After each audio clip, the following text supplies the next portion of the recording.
Decoder Dan is doing his regular hop off, hop on, reboot Okay, I'm back. Can you Discord. hear me? Oh yeah.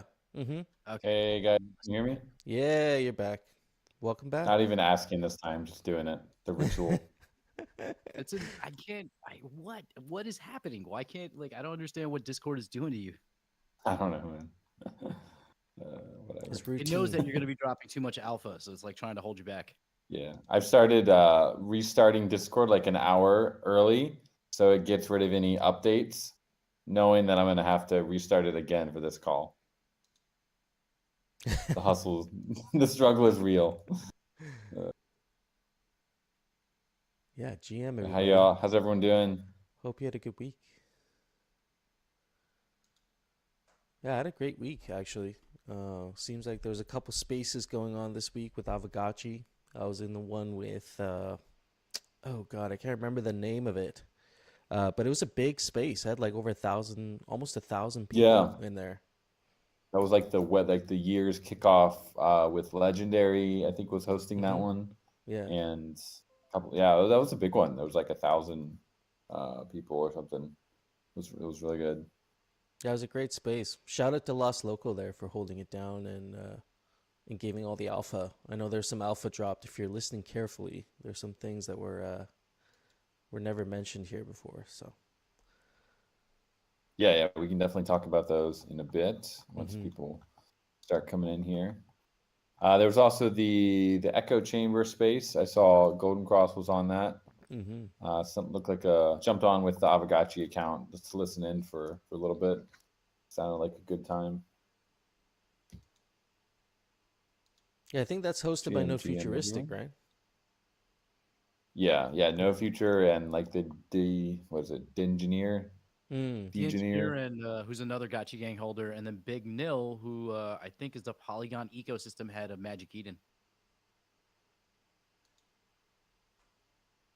Yeah, Nice. very cool.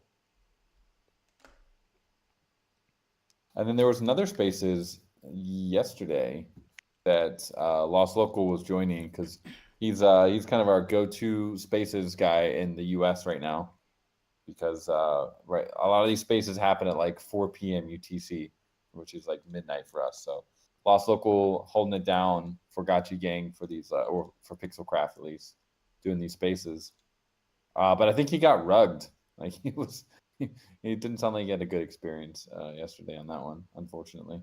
But we were there. It was a spaces with Do GG and some other like Polygon creators. I think it was gaming focused. But did anyone listen to that one? Yeah, I jumped in at the very end. It was a good space. Nice. They had Gas Heroes up there, a couple of Yeah. other games, and then some ETH influencers. Whale Swoosh being one of them. Nice. Anything interesting covered? I know Gas No, they're Hero's been doing pretty well. Yeah, Gas Heroes has been killing it. They just talking about like the future of Web3 gaming and how we're kind of pivoting into the your game has to be fun kind of thing, and that we're actually Hmm. seeing that unfold across the ecosystem. So it was good. I wish I got in. I think after Lost Local had his connection issues, so I didn't get to Okay. hear him speak. But yeah, it was a good space. Did they talk about it was kind of a Polygon focused spaces, right? They talk about any initiatives Polygon's doing for gaming right now? I got in at the very end because I was hosting a space Oh, right that's right. before it. So by that point, they were just talking about. They started to talk to real Jonah Blake, who's now coming over to Polygon from Ethereum. I think he signed a deal with Magic Eden to bring his PFP collection, and he's like a big Web3 gaming critic. He has Yeah. his company. So he was just talking about like kind of what gaming was and where it needs to go, and then the idea of he was talking about the idea that for a game to work, it has to like hit like a sin activation part of our brain, like it has to activate the greed or the vengeance and those kind of emotions in us for a game to be considered fun. So just kind of talking about like the idea of what is fun in a game, but that was at the tail end, the part that I caught.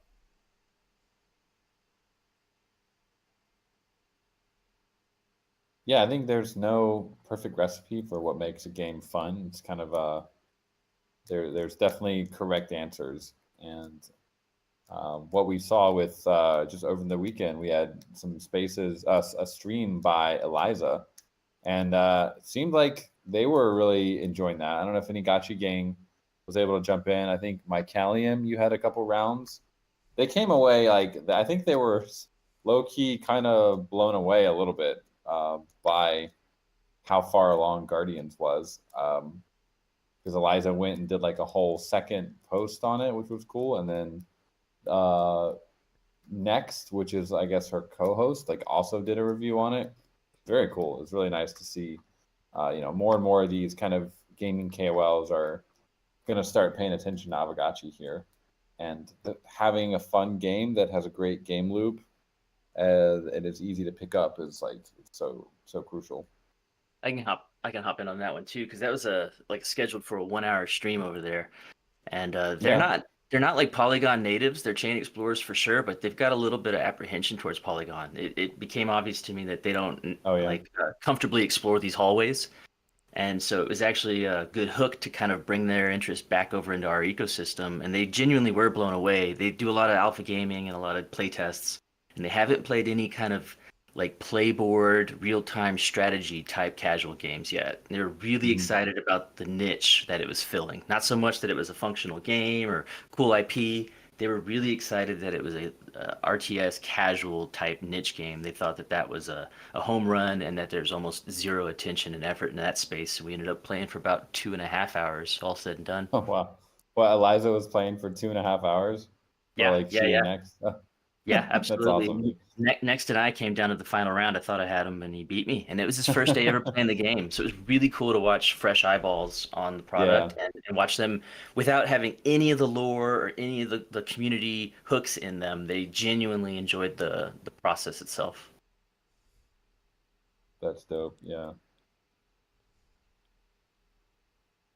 Yeah, he put out a nice review. He's like, one thing I thought was like, he said in the cons, it doesn't feel that competitive. I'm like, well, are you sure, man? It's like it doesn't feel competitive, but it is. Like when you get in there, especially at the high level play, which I think we haven't really explored what high level play looks like yet, because there's just not. The game is still in like alpha, and we don't have enough players to really have 8 players in a filled room yet. But it gets pretty damn competitive when you're in there. Yeah, that was the first time I was able to play multiple rounds with 8 human players in there, and it was very fun. But I will say that there need to be like brackets. We need like light piglets, T-birds, and hardcores playing with people like Next. There's a comprehension level. It just makes me feel like, what am I missing? Yeah, there's definitely. I know that Slama's will be working on like an MMR system. And let's also there'll be like a map-based system. So as he rolls out more maps, each map will have like a kind of a star system about how much you've mastered that particular map, which will be cool. But that'll be in addition to some sort of MMR system that goes up every time you play against players and win. So there'll definitely be one. It's a chicken and egg in a way that we need to have players to be able to have like rankings and things like that, but the system will be built for sure, and then it's just a matter of inviting people to try the game and then like blowing their socks off when they realize that how fun it is, and then once there's extra layers of progression on top, like it becomes a very very powerful game. What are we looking at with all these failed images coming in? Yeah, it's stupid PNG links, man. The upper one is I'll grab screenshots and drop them again. The upper one is an Octalysis chart, and so it's just a reminder when people are considering what makes a good game or having that decision process in their head about what sets them off. I was having this mental discussion yesterday. What's the difference between like a dopamine machine and an actual video game, something that's enjoyable? And then with Gas Heroes, that second image is on the bottom. It's just a screenshot because Gas Heroes blew up the chain, right? Everyone got so excited. They're all over the headlines. Flip the NFT volume. It's an auto battler. Like Gotchi Battler and Gotchi Heroes both outperform that product. And so it's just a reminder that if the whole freaking world is going excited over this Gas Heroes, remember that marketing matters quite a bit because our products are actually a little bit ahead of what they've now released. I was watching a video of Gas Heroes, and I was just thinking the whole time, like, man, like Gotchi Battler could basically do that with a few alterations here or there, some nice art thrown in. Like you could basically have Gas Heroes built with what Immaterial has already built so far with Gotchi Battler. Like it's not that far off, honestly. They have honest, more mechanics like bases and stuff that I didn't get to watch beyond like the tutorial, but I want to do a deeper dive on it for sure. But like the auto battler stuff, Immaterial's mastered that, I think. Yeah, go ahead. No, I was gonna say, I think it's just they have like a huge leg up from coming with the whole stepping thing. I actually got to meet with their team, via Orium, and they were saying that at the height of stepping, they were making like $100 million in revenue a month or something crazy like that. And they like even now they've already generated, I think, over $2 million in like 1 week towards their rewards pool. So they have this whole like guild system. It's actually very complicated, but it's not really. It's more like a casual like idle game, not really a game. But it'll be interesting to see what they do because they did say from the guys I talked to, they took some lessons from Steppen. They're making the majority of the heroes expire, so you have to eventually upgrade.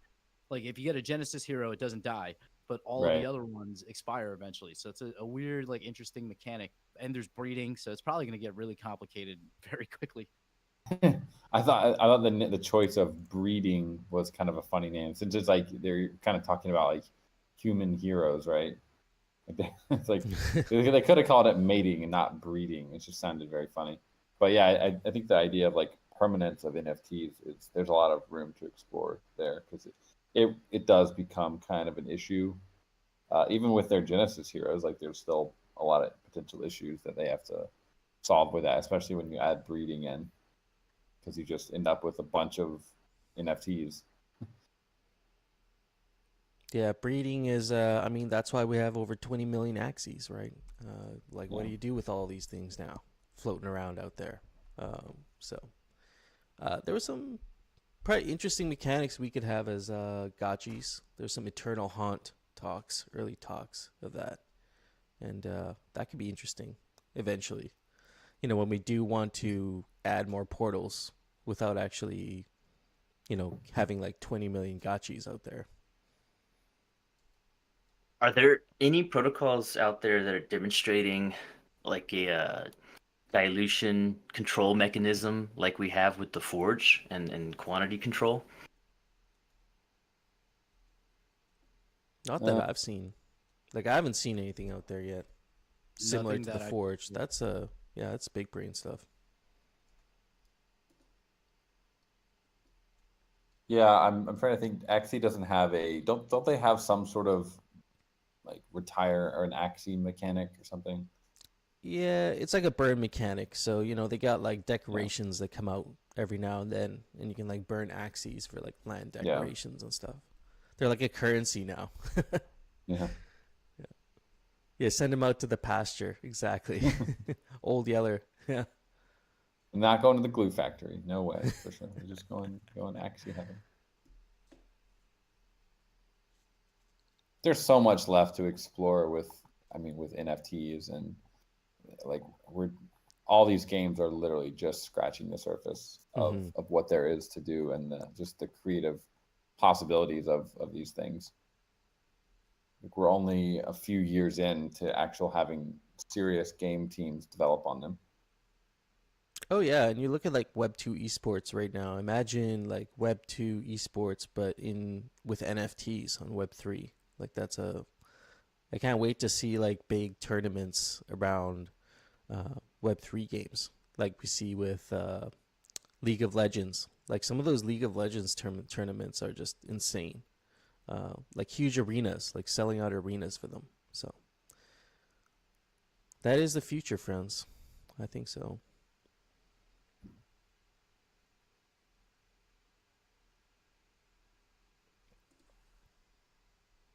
Let's see. So speaking of games, let me see if our friend is in the audience yet.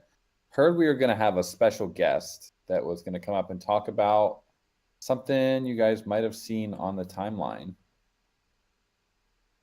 Ooh. Can anyone guess what it is? Oh, I think this may be him. There you go. It's coming up. Let me find the tweet here. Some of you might know what we're talking about. It's very, very cool. Very, very beautiful.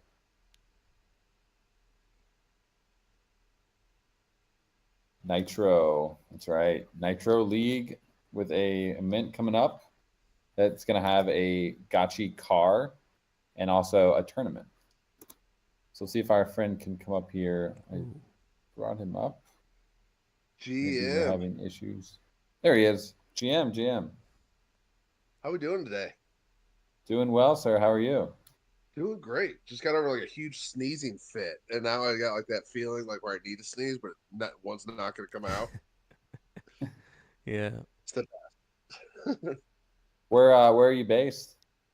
I'm in Missouri, so like right Oh, in nice. the armpit of the U.S., dead center. Do we have any Gotchi gang here in the area? We always like to know where people kind of are located. It's cool to see. We're a very international community here. I love it. I love it. Nebraska, nice. Well, yeah, thanks for coming up here and taking the time to share what's going on here. We got this beautiful looking Lambo, a Gotchi Lambo here that you guys have pimped out. And this is kind of a cool partnership because it's funny. We always say that we have to have a Gotchi racing game. Like if we don't get a Gotchi racing game, this development of this protocol is not done yet. So this is the first one I've seen. Actually, there's one more before this, but it's still work in progress. But I'm really curious to learn more, and maybe you can talk just briefly about what's going on with Nitro League and what benefits Gotchi Gang is going to have in this tournament, playing as the ghost car. Yes, definitely. So I was really excited to bring you guys to bring Gotchi Gang team into this tournament. So Nitro League is I like to call it a high octane racing game. We launched our kind of like early alpha about a month and a half ago, maybe 2 months ago. I don't know. Crypto makes everything times feel so weird. And I can't hardly keep track. But with our early alpha, we've got a single player race mode, which is like time trials, and we've got a multiplayer race mode, which is like race with up to 4 other people. We've got several different vehicles and some real cool IP with Shelby Mustangs and Cobras. So I met the Shelby guys out in Vegas, and we incorporated some of their vehicles. So we've got 5 different Shelbys in there. And right now, the game, to be honest with you guys, it doesn't have a ton of depth. We don't have like a story or campaign mode out just yet. We're a few months out from that. But in the meantime, while we kind of got this alpha, is what we're doing is fire these tournaments where we're bringing together a bunch of different Web3 games, Web3 communities, different projects, things of the sort, where we can have a week-long tournament. You can race 24 hours a day throughout that week, which is January 22nd to the 28th. And how you place in the race, they're multiplayer races. How you place in the race gives you a certain amount of points. So if you finish first, you're going to get 25 points. If you finish fourth, you'll get like 2 or 5 points. I don't remember what they have it set at. And, your points basically give you your spot on the leaderboard. When you go in there, you'll choose what team you want to race for. So everyone in here is going to be racing for Team Gotchi, I would assume. And you'll pick Team Gotchi there in your profile. It unlocks that pretty awesome Gotchi ghost car that you'll get to race with throughout the whole tournament. Now, if you place in the top 100 of the tournament, you get that vehicle in an NFT form. So you can use it anytime in the game. You can have it. You can trade it with a buddy. Do whatever you want, but you have the actual ownership of that asset. For everyone else, it'll just be open for you within tournaments and things of the sort. So it's gonna be a fun tournament. We got some pretty awesome projects and teams. We've got Catalyst Gaming Guild. We've got the Danketsu team. We've got Club Coin. We got Samurai Saga, Juice team. Miria has a team. Cap Games has a team. Shell's Orbs, MC Verse Drivers, Elderune, Meta Legends, Shelby, Virtua. We'll have right around about 20 teams for this tournament. So it's going to be a lot of fun. The team you race for, your results are based on your individual results, where you place in the top 100. So that's all up to you. And the team results for this tournament is more of a flex and a brag. Like, seeing what team can get the most. Here with future tournaments, because it's kind of a growing kind of event that we're changing up things with each one. But moving forward on some of these tournaments, there'll be some kind of team prize as well that I'm going to come up with. So it'll be more than bragging in that regard. But this is kind of our third tournament. The first one was, I like to say it's our first real tournament because the first one was like a single player time trial tournament. The second tournament was like real low key with just a few other partners and people from within our community and stuff like that. And this is the first tournament like we're actually bringing some, heavy hitters like yourselves in and some, bigger communities, some larger bases and things like that, and kind of marketing out there a bit with it as well. So should be a really good time. Hopefully we have a decent turnout for it. Yeah, it sounds really fun. And the top 100, I mean, we're pretty competitive over here at Aavegotchi. So hoping we can at least secure a 10th of those spots. That'd be dope to have a bunch of ghost car NFTs minted. So we'll definitely be rallying the troops to get our best and brightest of the gamers over there. And so it from January 2nd to 28th, it's just based on how many points a player on that team has received, and then you're gonna it's individual, or is it you're gonna total up all the points from like all the players of that team? So the team points will be a total of all the players from that team. For your top 100 prizes, that's an individual ranking.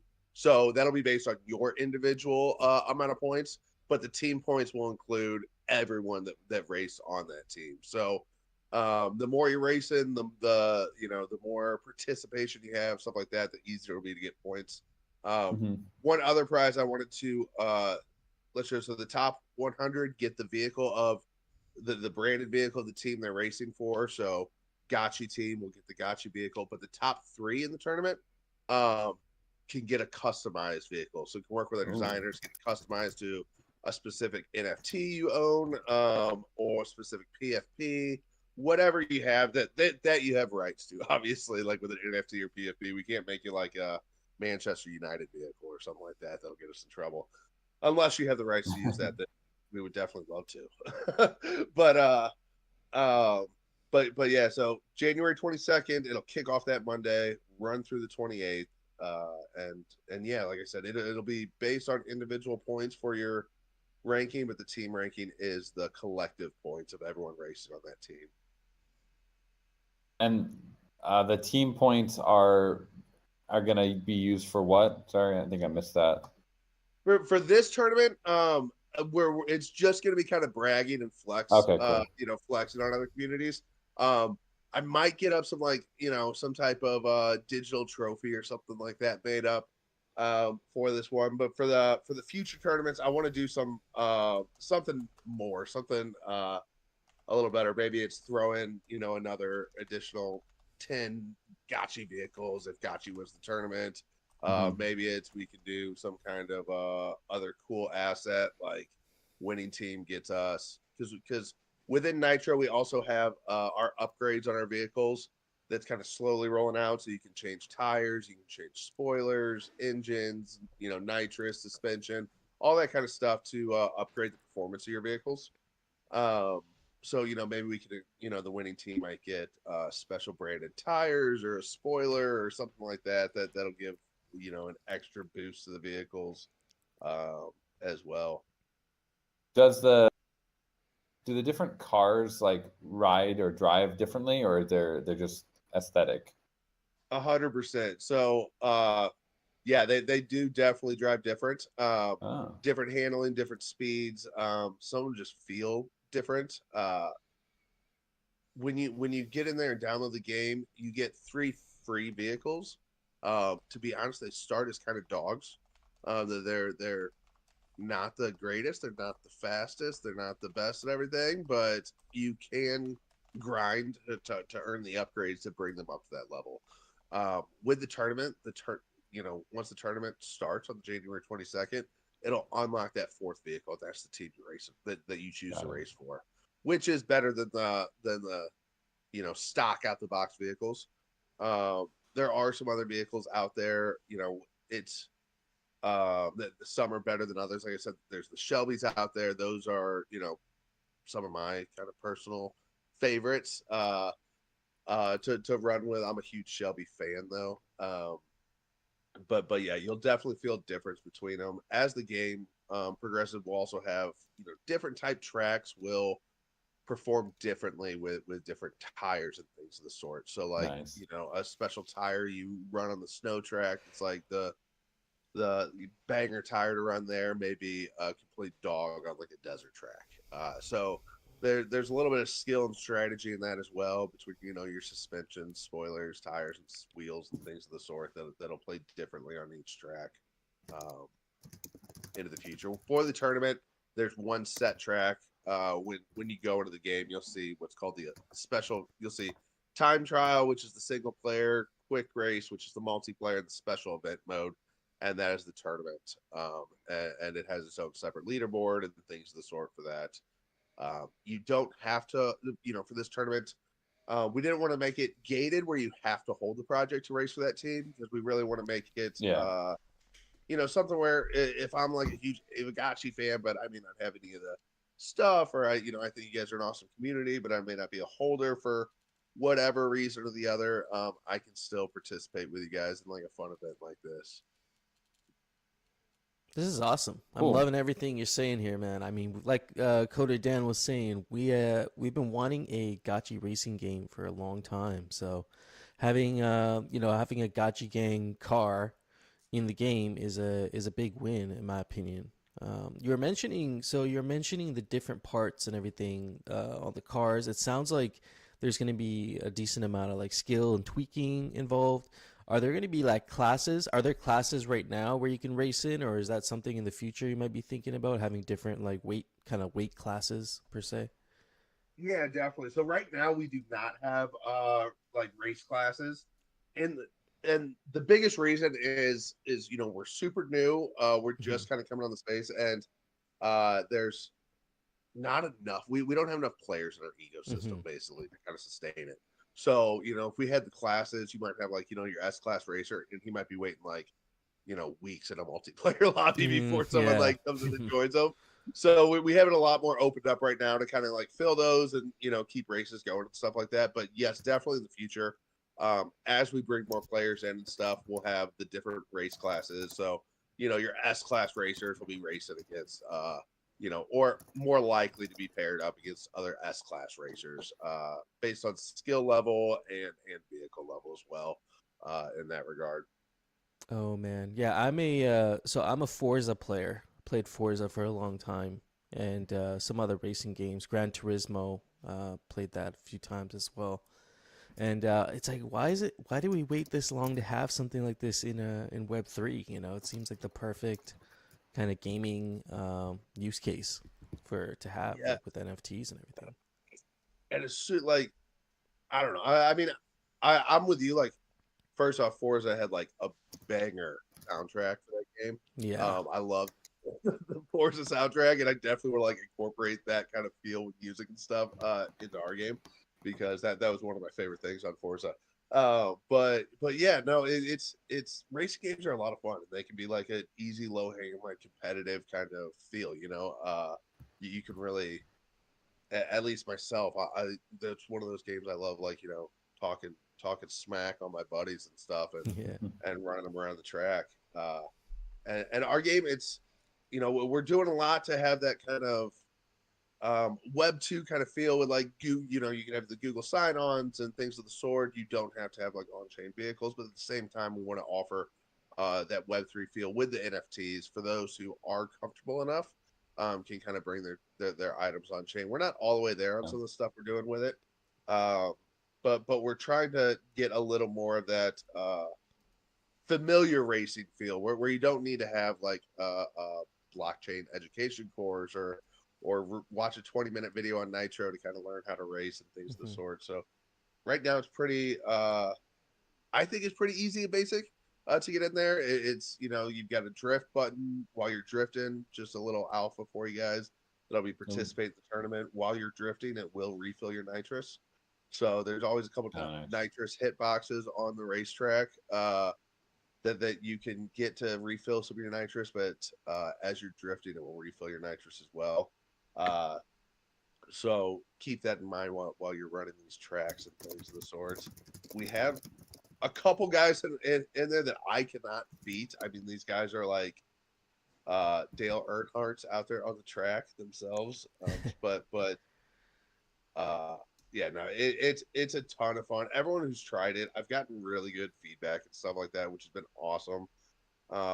It's not token gated. It's open alpha for anyone that wants to download and play. We don't want you to buy any of our, like, any kind of token. We don't want you to buy any kind of NFT. We don't want you to do any of that kind of stuff. And any NFTs that we do have, they are just in-game racing assets. So we don't have like a PFP or anything like that out there. We've got a couple vehicles that you could find in various places. Polygon is where we've got a load of vehicles. We've got some vehicles on Cardano from a collaboration we did over there. And then we've got some off-chain vehicles in the Virtua Games marketplace as well. Nice. Sounds like you guys are doing a lot right. I think I'm really excited for this tournament. Only suggestion I would have, it's probably too late by this point to change anything, but doing the point system, it seems like there's a potential for people to kind of just nibble that and, like, you know, call in bots from or people like that are the maybe not very like active in the community to kind of game the leaderboard away. Yeah. I think it would be fun to have like a really hard map and like do a time trial tournament instead and see who can get the lowest score, and that would be like how the tournament is ranked, because then it's more skill based than just like how much you can grind and how many points you can get throughout the 6-day period. We've done a tournament like that, similar, and the feedback was like people just get kind of burned out over time. But maybe in the future you could do a tournament like that. Yeah, and that's something that we definitely spoke about before this tournament. We were kind of trying to, like, you know, tightrope that line of like, we didn't feel like we had quite enough people yet in the community, or that had kind of seen the game over those last like couple weeks. We've been getting a lot more exposure. You know, Yellow Panther talked about us a bit, and a couple other people from within the community, content, you know, creators and stuff like that, have found us. And I'm starting to work with some content creators moving forward to get a little exposure, both from like Web 2 and Web 3. But at this point of the tournament, we didn't feel like when we kind of set this up that we had quite enough players yet to make it where we wanted to like limit the number of races or limit the number of points someone could get in a day. Right. You know, to keep our multiplayer lobbies full, to keep people having races available, things of that sort. If we notice any kind of what looks to be some botting or abusing the system, we definitely throttle people down, or will stop rewarding points either for the day or for the tournament or something of the sort. In that regard, we haven't had any kind of issue like that in the last 2 tournaments, but we also didn't have any kind of like exposure.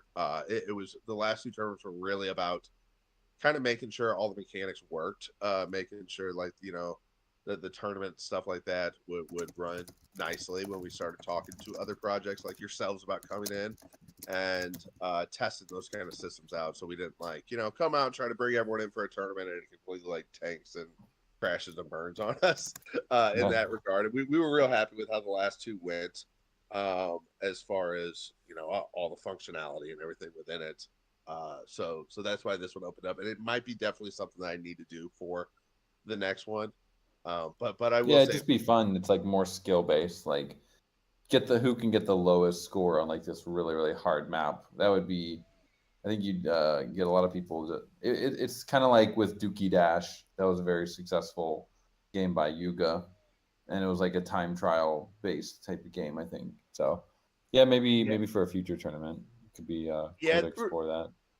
Throughout the weeks, like between tournaments and things of the sort, I always, which I talked to the team actually 2 weeks ago about after the tournament, making it a little bigger of a deal. But in between these tournaments, doing the time trial, for the fastest times for the week, reward those like top 5, top 10 players Nice, yeah. each week who have the top times on the leaderboard throughout that week, just to kind of as a little thank you, and as a little brag gift. It may be something small like some off-chain item kind of stuff for your vehicles. We might do some kind of NFT. It'll differ from week to week. We also have blueprints of like vehicles you can craft and things of the sort. But those kind of prizes will be different from week to week in that regard. Groovy. Well, thanks so much for coming on. Gotchi Gang, do we have any more questions for the Nitro tournament? Are we pumped for this? We're gonna get the top 10 spots. We're coming for the top 10 and the top 3. Gotchi Gang is Yeah. a competitive bunch, so We are. I love it. We've got some other communities that are definitely going to try to fight you all for that title. But Yeah. I'm really excited, and this is what it's really about. Is about like kind of talking smack on each other, having fun, rubbing it in on each other, in the most fun gamer way possible. Obviously, on the 22nd, we'll be having a mega space for any projects that are participating that may want to come. And I'm gonna be getting information to everyone about that soon. But anyone that may want to come, and that space is really going to be about kicking off the tournament and doing some of that, talking smack on each other, between different projects and stuff, and then hopefully backing it up on the leaderboard throughout the week. So I was pumped, and I'm thrilled to have the Gotchi Gang participating in this tournament. And if you guys have any kind of issues with trying to figure out the tournament mechanics, trying to figure out Nitro in itself, or any questions about it, jump in our Discord or just send a DM over to the account on Twitter, to the Nitro League account, and I can get you a walk through it and help you out in any way that we need to. All right. Thank you so much for coming on the spaces here, sir, and wish you a successful tournament. We'll see you on the track. Yes, thank you so much, and thanks so much for joining us. I think it's really cool that especially projects like yourselves that are still all gung ho about participating with other communities, other games and things of the sort. It's really awesome to see in this space, and it's something you don't necessarily see in the traditional space much. And even within the Web3 space, some people are kind of hesitant to do this kind of stuff. So huge respect to the Gotchi Gang. I love what you guys are doing, and really excited to have you guys part of it. So yeah, man, that's what the space is all about. Like everyone playing everyone's games, and you get cool stuff from playing. So, well, hopefully we can secure a couple of those Gotchi cars. I love it. So definitely looking forward to it. And if you guys have any questions or anything, just reach out and holler at me. Is there a Discord? If you want to drop a link to the Discord, if anyone wants to join from our side, if you guys have that, feel free to drop that. Yeah, I'll drop it. Is the best place up here in the chat. Yeah, in the stage here, if you can open, probably the easiest place is just the stage chat. Cool. All right. I will get that right now, and thank you all so much. Thank you, Thanks so man. much. It's great. Yep. Peace. All right. So yeah, hope we can go go over there and flex our Gotchi gaming skills. Let's show them how to play these games. And while we were chatting, Al brought up a very interesting question. He asked, just wondering, are Gotchis going to be in the Nifty Island play to hairdrop on the 17th? So actually, that's something that Zbot has identified very, very early on. And I think we were chatting with them back and forth, and they actually are planning to put the assets in. But there were still some final issues with the renderings, which I think is why they didn't make it into like some of their promotional videos. But Gotchis, as far as I can tell from the conversations, we got a little video here. Discord's being dumb again. But if you guys view that video, you'll see that Gotchis are indeed live and will be live in Nifty Island for the hairdrop there. They look really good too. They did a cool interpretation of the Gotchis, especially when they're running. They have like the cyan, I think it's called this like the Naruto pose, and they also just kind of feel very, very like a little bit more wobbly than they do in the R3D Gotchiverse. So there's still a couple issues in the video I posted here, like the farmer, but as far as I know, they are clearing those up, and we'll be able to use our 3 OG Gotchis for Nifty Island. Did the Gotchis headbang too? I don't know. Zbot, you've definitely seen a lot more than I have. Zbot's been on this partnership for quite a while now, just making sure that we do get included in Nifty Island. But I would assume any like emotes that they have in Nifty Island will be available to all avatars. So I think, yeah, Gotchis should be able to dance and headbang and do whatever. That's awesome. I'm looking at the video right now, and they do look a lot more fluffy. Like they move around a little bit differently. They look lighter. Yeah. Yeah. But if you look at like Nifty Island, like all the from what I've seen in the trailer, they have a certain kind of way all the characters move, so it's like fitting the vibe of that. Makes sense. Yeah, they don't do like specific rigs for each one. They just kind of Gotchis they don't have bodies as other like more anthropocentric kind of avatars do. So some things look a little bit strange for them, but yeah, in general they look really good.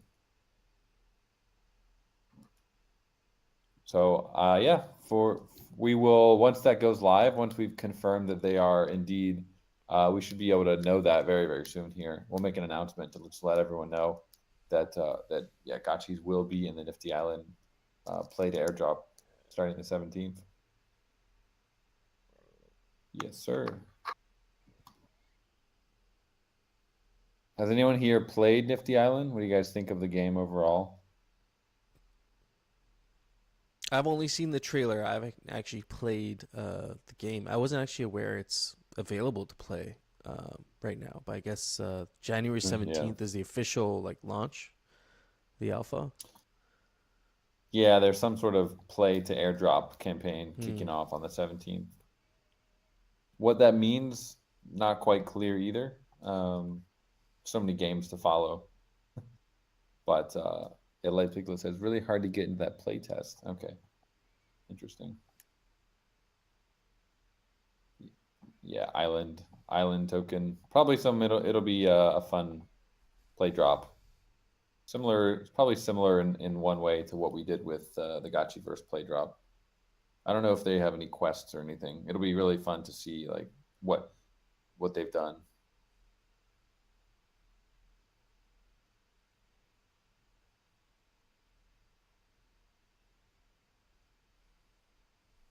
Cool. All right, guys.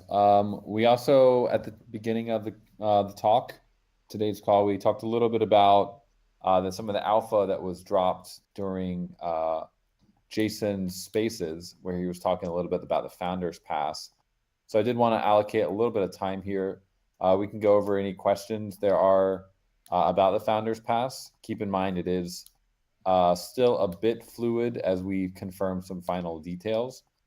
But I think a lot of the questions were about like eligibility. And I do want to say our goal for the Founders Pass is, as far as like our core Gotchi gang is concerned, we want to make sure that Gotchi gang is taken care of. And if you're on this call, like there's probably a very good chance you're going to get a Founders Pass, because you're as core as this community gets. But I did want to ask, like, the mechanic as far as like how to actually query that airdrop is something we still have to kind of confirm, because we can't just say, everyone in Discord that's been here, give your address and we'll calculate that, because it would miss a lot of people. So yeah, I wanted to answer any questions that we can answer about the Founders Pass, and also maybe talk just briefly about what is a good way to do kind of an airdrop to Gotchi Gang, because there's so many competing different assets. One idea we have, which is kind of our leading idea right now, is using rarity farming as a proxy for how active you are in this community.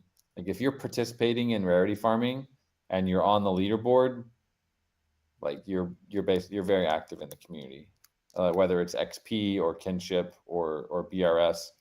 I personally think it's a very good proxy for someone who's active in Gotchi Gang, without necessarily meaning like, coming to all the calls or whatever. Like, you're active on chain. Would it be possible to like query the badges? You could see, I mean, obviously if you bought a Gotchi with a badge and you just joined yesterday, you might still technically be eligible under that, but like querying the badges that are in the Gotchi's it could be, but pockets. it's kind of the same thing. I mean, I guess if you own a Gotchi that has a badge, or one thing, like if you just joined Gotchi Gang yesterday and you own a Gotchi with a badge, in my opinion, like, you don't really need to have a Founders Pass, because No, I agree. you're not really a founder. So doing it by I think it makes sense to use rarity farming, because rarity farming is currently over right now, and therefore like it can't be botted going forward. Even talking about it right now on this call, right? If it were something that could be botted going forward, it would be really hard to talk about this. But the last 3 seasons of rarity farming are done. I think it'd be really interesting to just use that as a proxy and say, we'd have to check and see how many unique addresses that actually comes out to. But using rarity farming basically as a proxy for being active in Aavegotchi for like an on-chain airdrop, I think it's pretty interesting. But yeah, also open to any other off the top suggestions that people have. Yeah, I was saying I like that snapshot idea, taking a snapshot. So, I mean, it makes sense participating in that. Quick question, Coder Dan. If you did do the snapshot based off of rarity farming, would it be based off the last season, or will we have to wait for the next season of rarity farming to go live to use for the snapshot? No, it'd be the last 3 seasons. So season 5, 6, and 7. If your address appeared, within some cutoff, we'd have to set a cutoff. But if it appeared in whatever cutoff of those leaderboards, that would make that address eligible to receive the founders pack. Does that make sense? So it wouldn't be going forward. We're not going to have I don't think we're going to have a rarity farming season by the time, like, before this airdrop will happen. So it would be based on the last 3 seasons and eligibility in that way. Does that make sense? Yeah, 100%. I don't understand it, but would lending affect this at all? Like, if I had my Gotchis in those previous seasons in a different wallet, lending them to myself, would that? I mean, it should just work fine, right? If I still have access to the wallet. It would, yeah. So this is like one of the things that makes airdrops for Gotchi Gang really hard, because there's people that have airdropped their or they've like lent their Gotchi to a cold wallet, which is the best practice. And so, but they might be voting with like another account. So I think if for this situation for rarity farming, whichever wallet was owning that Gotchi, and it actually owns it, like not a borrowed Gotchi, I think, although it might not make sense, would be eligible for the founders pack, but it is a little bit complicated with lending in the mix there. But most likely the founders pack would be minted to the owner of the Gotchi that made it on the rarity farming. So like if you used your hot wallet to create a Gotchi lending and you bought and you accepted it with your cold wallet, the founders pack would probably be minted to your hot wallet, which isn't really ideal, but we could also do it the other way where it doesn't matter which wallet owns it. And in that case, it would go to the cold wallet. But then you might get a situation where someone was lending out a Gotchi during rarity farm season and the renter ended up with the founders pack. So yeah, it's, is the founders pack soul bound? No, actually, I don't think it will be. Once you open it, there will be some assets that are soul bound, but the pack itself will not be soul bound. So if it got minted to your hot wallet, you could always just sell it or transfer it. Do you envision the founders pack trading on our native bazaar, or is it going to be are you going to partner with a launch pad of some sort? It'll be available to trade. We are exploring some like launch pad options right now, but it will definitely be available for trading on the bazaar as all the assets are, and then it'll also be easy to trade on OpenSea or Magic Eden.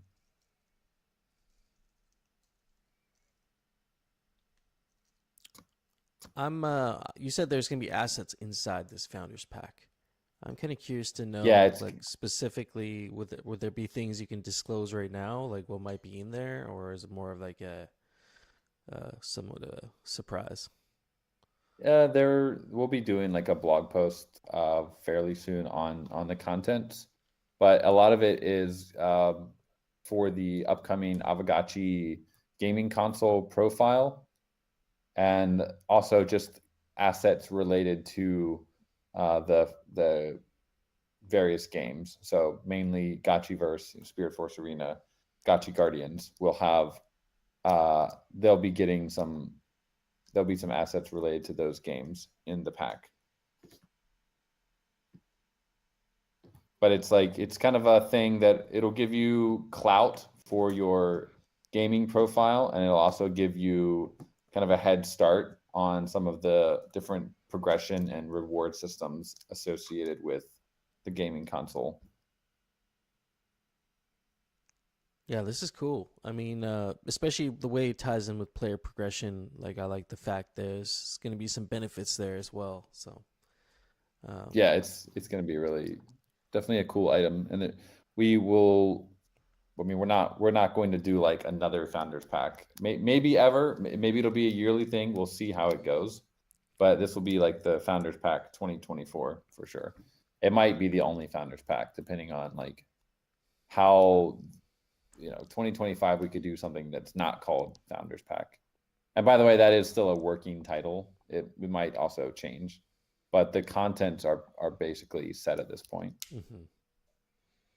Yeah, I was in that space listening about the different, other people brainstorming around similar ideas like this. There was the talk of like play to discount.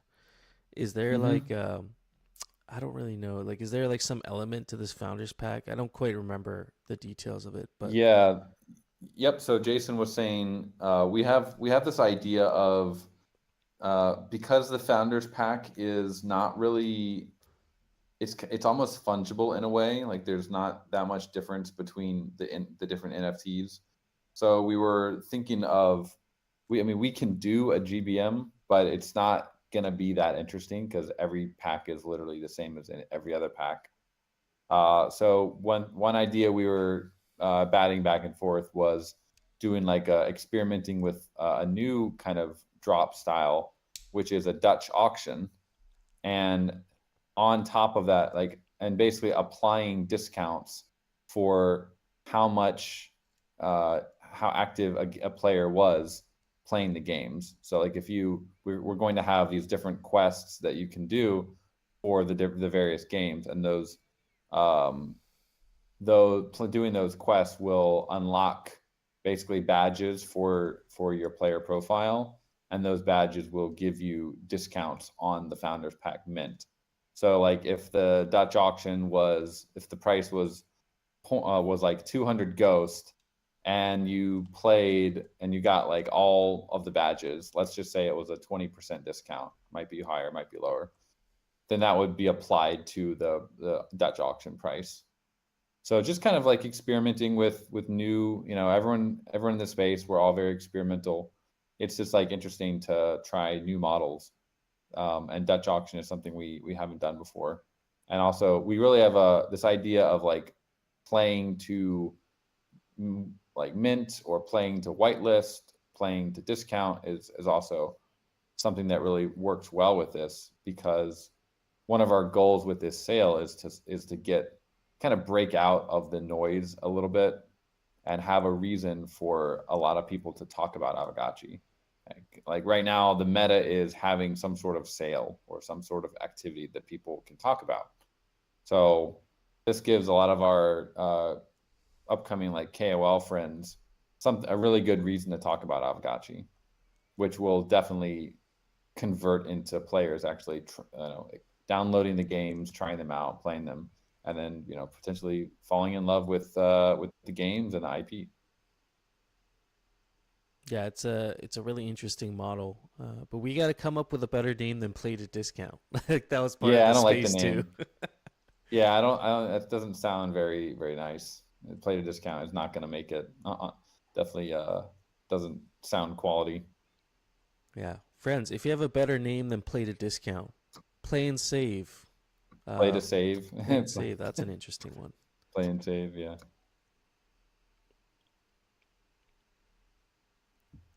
Yeah. We'll definitely be publishing more details on the Founders Pack, or whatever it eventually is called, very soon. But yeah, sounds like, I mean, if you're here and you I think what we're talking about is if you participated in rarity farming, then you definitely should be receiving one of these packs, and potentially other things as well, but definitely a pack. Yeah, it's been a long time coming for Gotchi Gang. We've been talking about these sorts of games and everything for a long time, so definitely well deserved.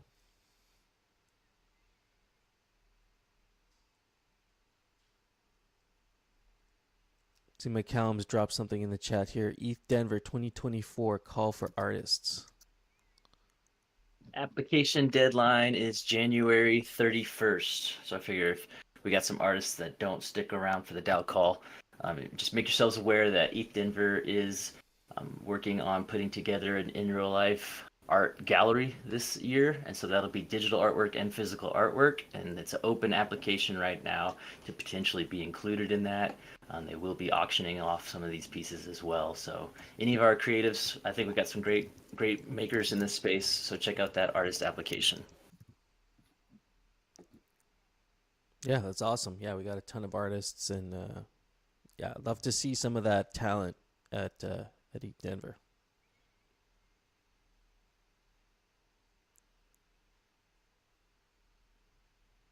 All right, just checking my list here to see if I covered everything I wanted to cover. Does anyone else have anything you want to talk about real quick before we head into the dower? I'm just great to see like all the I'm happy to see the exposure on Twitter Spaces with Aavegotchi. There's a couple of good spaces this week, so just want to say keep it going, and looking forward to more of these spaces. I have a question actually. We haven't done it in a while, but is there any appetite to relaunch our community space led by the Aavegotchi account? I know it's difficult because you guys are super busy, But from what I've gathered from the spaces I've hosted, people like are interested in learning more and just are a little bit intimidated or not like used to coming into Discord for this kind of stuff. They're Yeah. more Twitter based. So I guess did we have we kind of started doing a little recurring spaces, didn't we? Like back a while ago. I can't remember how many episodes we did. There were like partnership type spaces. We had partners on talking about different things. Oh yeah. We did that once, and it's a huge workload to like organize that, and then Twitter ends up rugging you anyways. So we're just like, fuck. Yeah, maybe. I mean, we're definitely starting to come out of our shell a lot more with all the games coming out. Lots of marketing on, and that's going to be happening in Q1. So, gotcha games for sure are going to be getting louder, and potentially, spaces could be interesting for that. Well, and then Elon has said, live streaming is going to be a thing on Spaces soon. So I'm looking forward to seeing the Gotcha Gang movement on Twitter live streaming when that comes out. That'll be a great way to get the get exposure out there. Musashi, is there an easy way to just do it here in Discord and pipe it into Spaces? Like, can I connect the Aavegotchi account somehow to like some bot or something, and then it would just do that automatically? Theoretically, you could do it like I mean, the way it would have to happen would be we would run both things at the same time. Like if I was doing it in my studio, I'd run it at the same time and just pitch this into the Twitter space. The only issue was that we wouldn't be able to communicate. Like people would be able to hear us on the Twitter space, but I don't know how we would pipe their sound back in. There's a way to do it, but it just becomes a little more complicated. Yeah, if it's just a one-way Discord to Twitter, then I don't think it'll get that popular. You got to have a two-way convo. But yeah, we can explore it. Shall we head into the DAO here, friends? Yeah, I was just gonna say, let's kick off the DAO. Let's do it. As usual, let's see how Discord complies, if it complies at all. Let's let me get this live screen share going, and then we'll go through the snapshot, and then we got a couple. Actually, let me grab the agenda here first. We got a few things on the agenda here today. Right here, the DAO schedule. All right, friends. So yeah, just when you're in the room, just we have a transaction to sign to change DAI to ETH. So just check that out. That's for the directors. Yes, for the director. Really for Mycalium, because I don't know if you saw the message. Gotcha. Yeah, make sure you sign the fresh one. Okay. Well, with that being said, yeah, I'll invite Dr. Wagme up as well. If you're in the audience, put your hand up, friend. We'll get you up here as well. And in the meantime, I'll go through the snapshot here.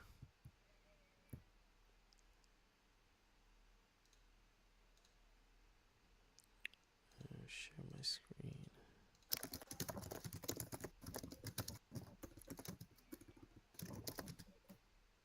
Oh, okay. All right, you'll postpone. No worries. Let's get this up here. Is it going to work? Yep. That's good. Okay. Snapshot proposals. We have a few. Okay, so 3.5 million treasury DAI to Aave. That ended last week. We might have gone over that one already, but that one is going to move to core prop. That did meet quorum, 9.2 million votes, 91% in favor of that proposal. And yeah, of course, Agap 105 here, again, same proposal, 3.5 million treasury DAI to Aave. And right now we haven't met quorum yet, 6.4 out of 9 million votes with 67% in favor of and 32 against. So it is a higher no this time around with the core proposal. And there were some for and against, like good rationale both ways of why you would and wouldn't want to do this. One was passive income, so leveraging the stables for decent yield. There's some flexibility with Aave, with entry and exit strategies for the supplied position. Market optimism, so to capitalize in the increased demand for stable coins.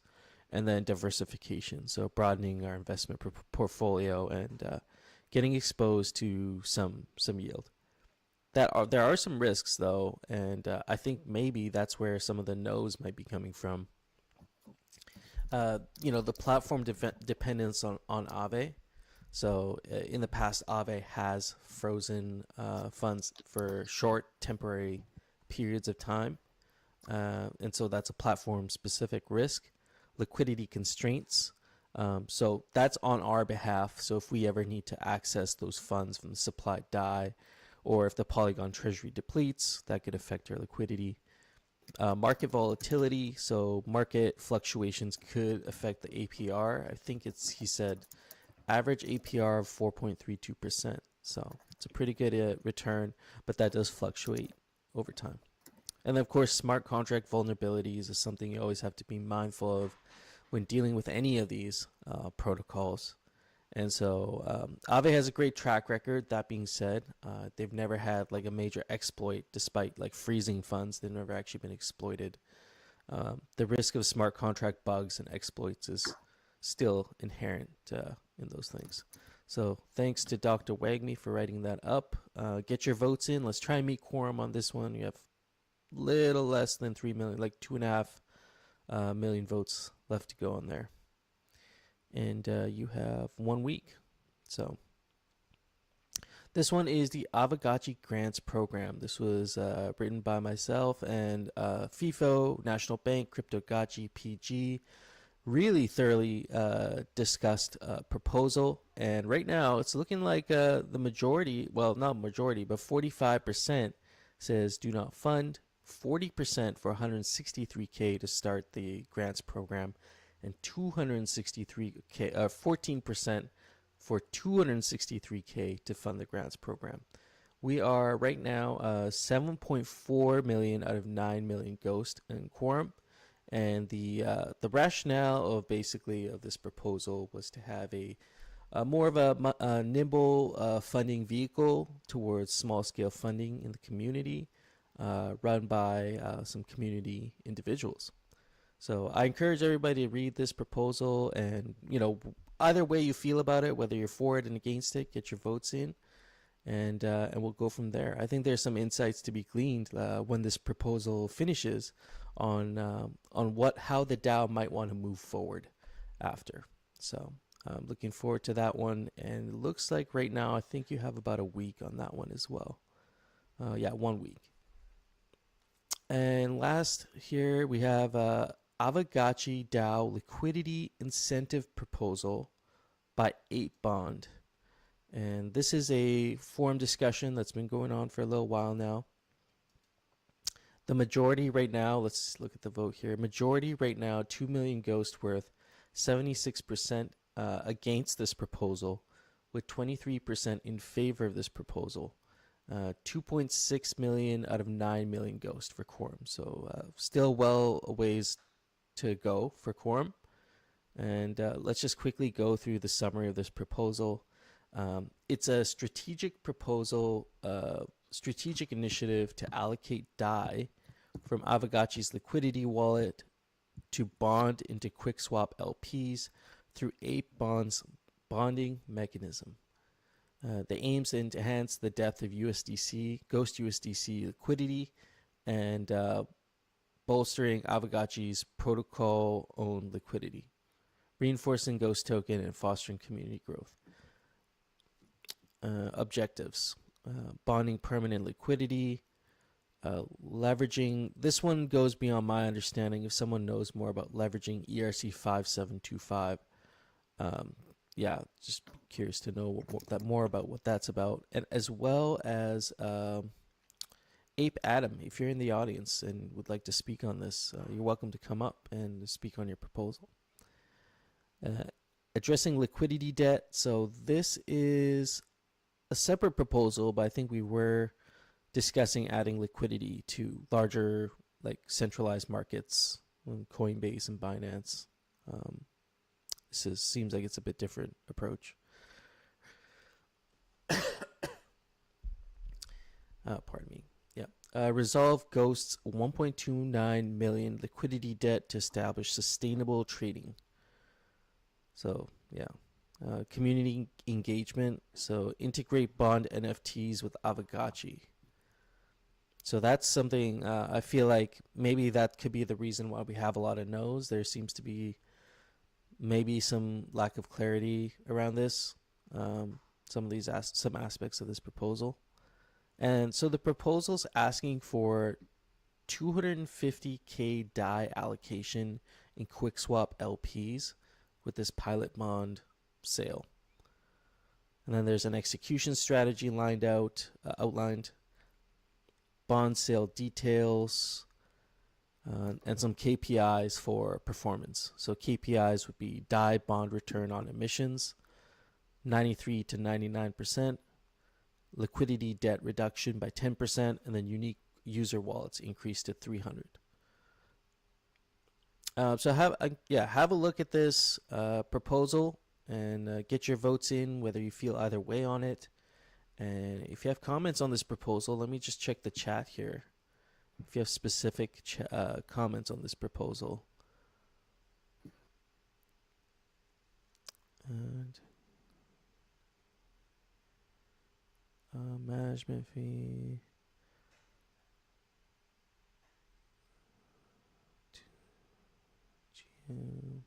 Oh yeah, it doesn't look like we have anything. Maxi Crouton, you dropped something in the chat there, but I can't see what you're talking about there. That's the transaction link to the CalSwap for Got you. the Okay. DAI swap that we just executed. Gotcha. Oh, nice. That's 2 swaps now, right? 2 swaps. Yeah. Nice. CalSwap's doing us a solid, man. They make good hats too. I mean, not to shy away from that either. Maxi Crouton's a beast. This guy's so helpful. Yeah. Oh, here we go. DAO people. We swapped 500K DAI to ETH just now. That's awesome. Yeah, that was a great proposal. That was a good move on the behalf of the DAO. I'm glad we moved on that. And so we're going to be buying, not to deviate too much, but we're going to be buying ETH every week. Is that right? 500K. Nice. I don't know. Like, is that? Yeah, how? I think it's 4 more So tranches. 6 Yeah. weeks. Yeah. Yeah, exactly. We've got 2 of the 6 weeks already completed. Oh man, that's awesome. Yeah, shout out to the directors for getting that done. That's awesome. And yeah, regards to the snapshot proposals, go check them all out, get your votes in, and let's meet that quorum. And that wraps up the snapshot proposals. And with that being said, let me check the agenda real quick here. So Dr. Wagme will be next week. Coder Dan, would you like to speak on Ghost Staking 2.0 proposal? Sure. Get into it. All right. I dropped the post here. Hopefully some people in the call have read it already, but I'll go through it in about 10 minutes here, and then I want to leave plenty of time for live discussion here. So basically there's 3 changes that we are proposing with this Ghost Staking 2.0. And first one is changing. So first of all, this is all going to be on Gotchi chain. None of these changes would be affecting the Polygon ecosystem. So the changes are, number 1, changing the currency of exchange in the Bazaar on Gotchi chain from Ghost to ETH. Number 2, removing the 0.1 Ghost listing fee for Bazaar listings. And number 3 would be basically redirecting the trading fee that is currently going to Pixelcraft and the DAO to the Ghost stakers. And there's one more kind of 4th optional change, which is allocating a 500K DAI purchase to ETH to be basically kicking off this staking program.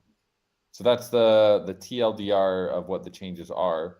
And so then let's get into like what is Ghost Staking 2.0, why do we need it, and what the goals are, and all that.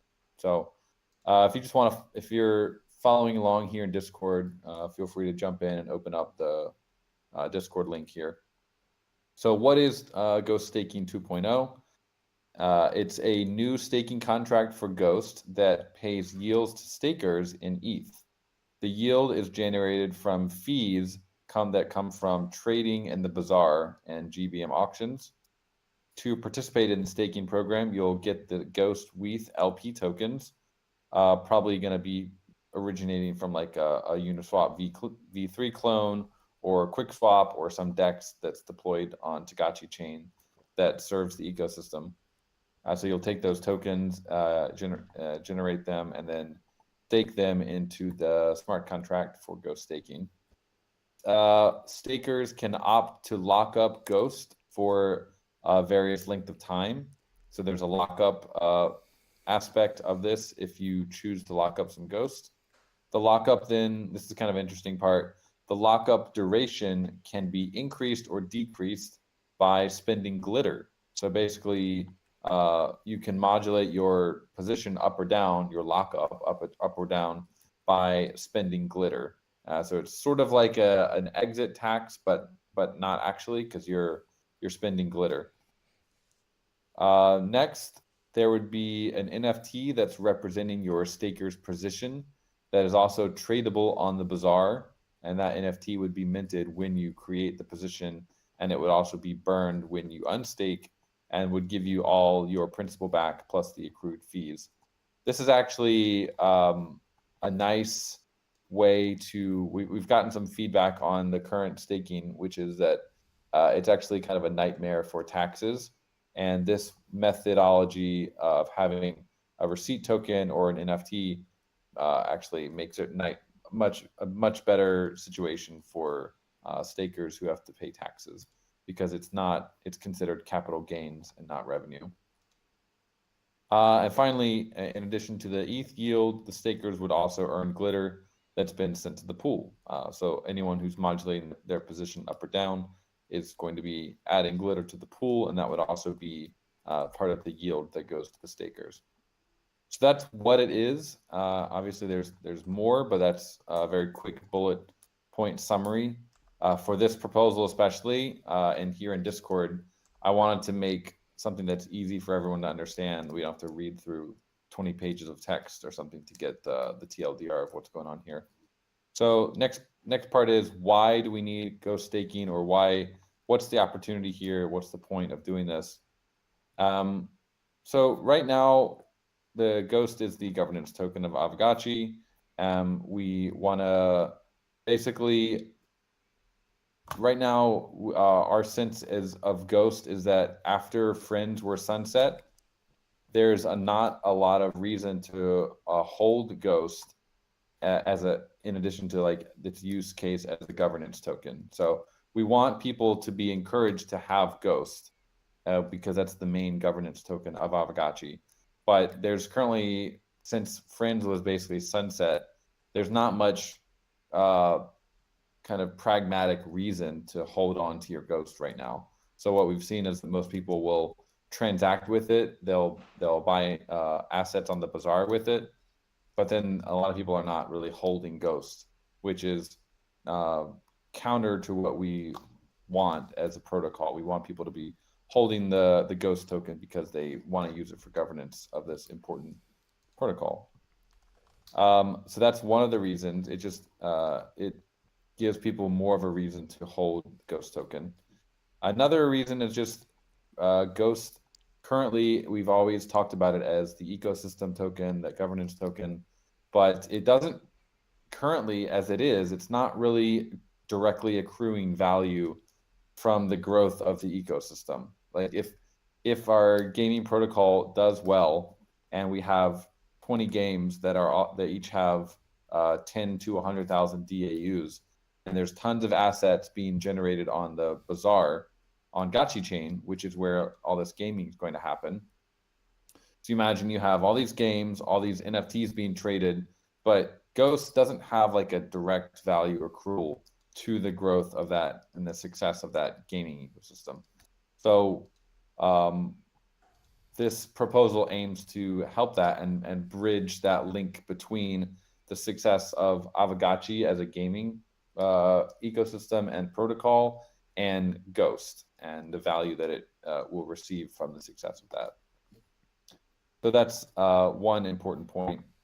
Another is basically increasing the accessibility and familiarity of trading by switching out Ghost for ETH. And obviously this is going to be very controversial, probably the most controversial part of the proposal. But if we don't like this idea as a community, I would say that Ghost staking 2.0 probably, I don't know, we'd have to really rethink it, because what we kind of want to avoid having a situation where bazaar fees in Ghost are being rewarded for staking Ghost. It's not a sustainable model to have yield being paid in the native token. It doesn't work.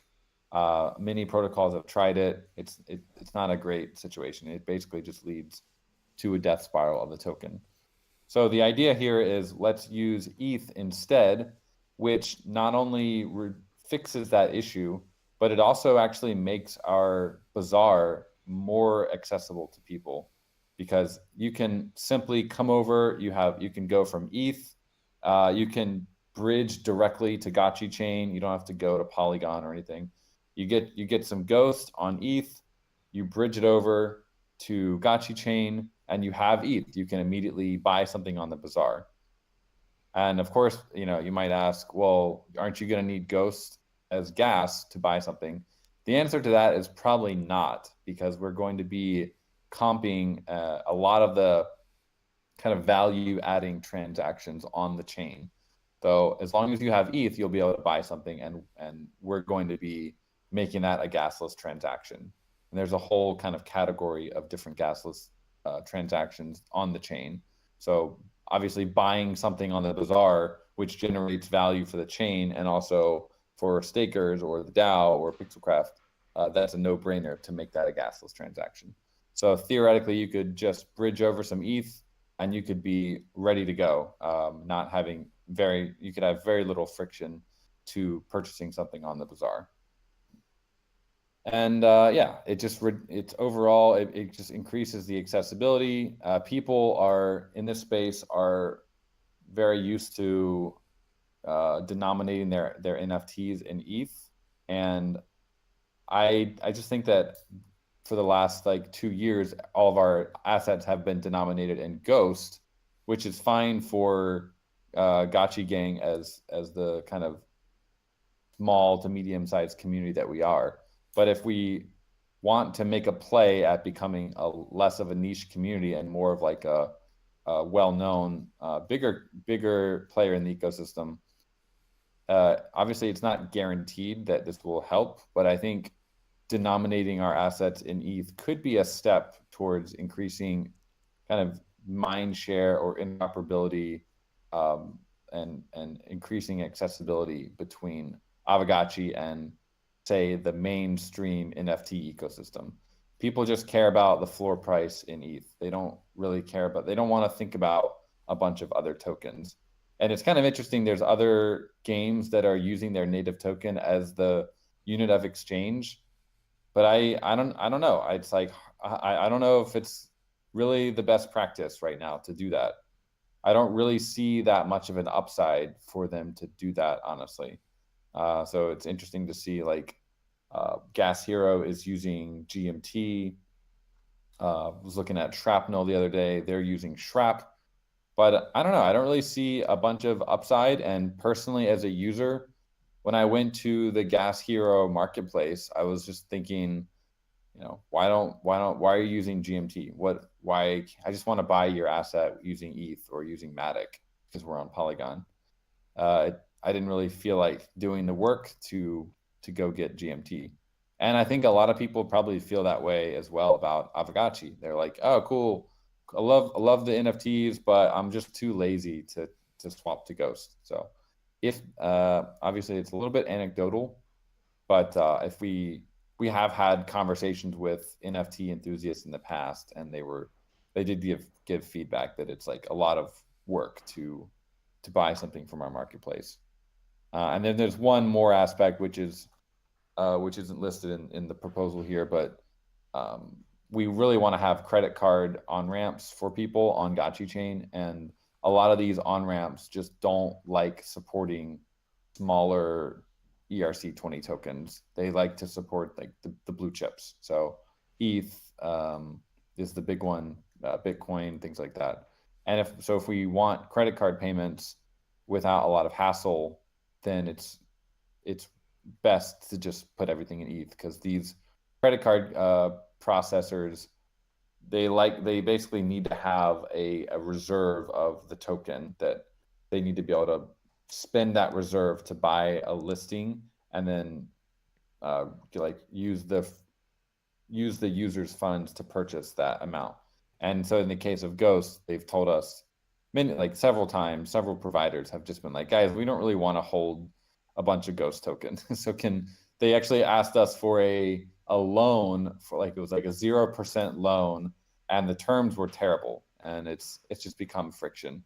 There's no reason we shouldn't be able to have credit card payments, but Ghost as the unit of exchange does kind of complicate that. Okay, proposed changes, we just went over those. The timeline, we would aim to have this staking program go live with the deployment of Gotchi chain. And as mentioned above, there is the potential for a liquidity mining campaign using the ETH, 500K DAI worth of ETH. And that would just be a way to bootstrap some of the rewards to attract new participants to bridge over to Gotchi chain, and just basically get a little bit of degen kind of activity happening on the chain. So I've listed out the pros and the cons here. There could be more, but kind of here's some of the main ones. With pros, we think that it increases accessibility for Ghost via more liquidity on the dexes. It closes the loop on value accrual for Ghost in relation to the wider Aavegotchi ecosystem. The lockups actually incentivize people to adopt a longer time horizon for holding Ghost longer.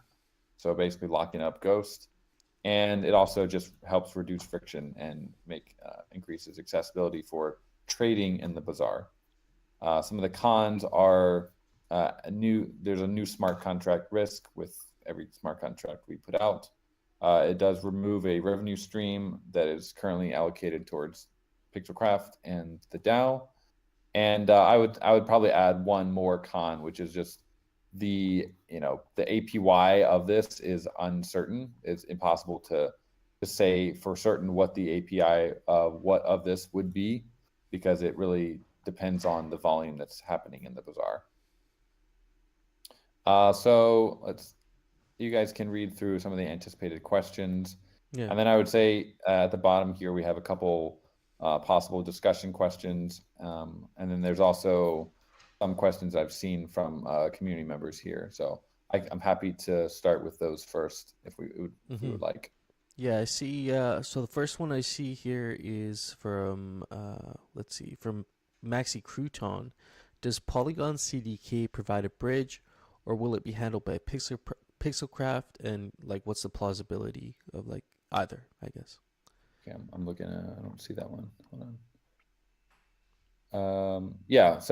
Polygon CDK, all of the roll-up kind of providers all generally provide a bridge. So Polygon CDK, their bridge is essentially from, they do have a native bridge from Ethereum to the rollup.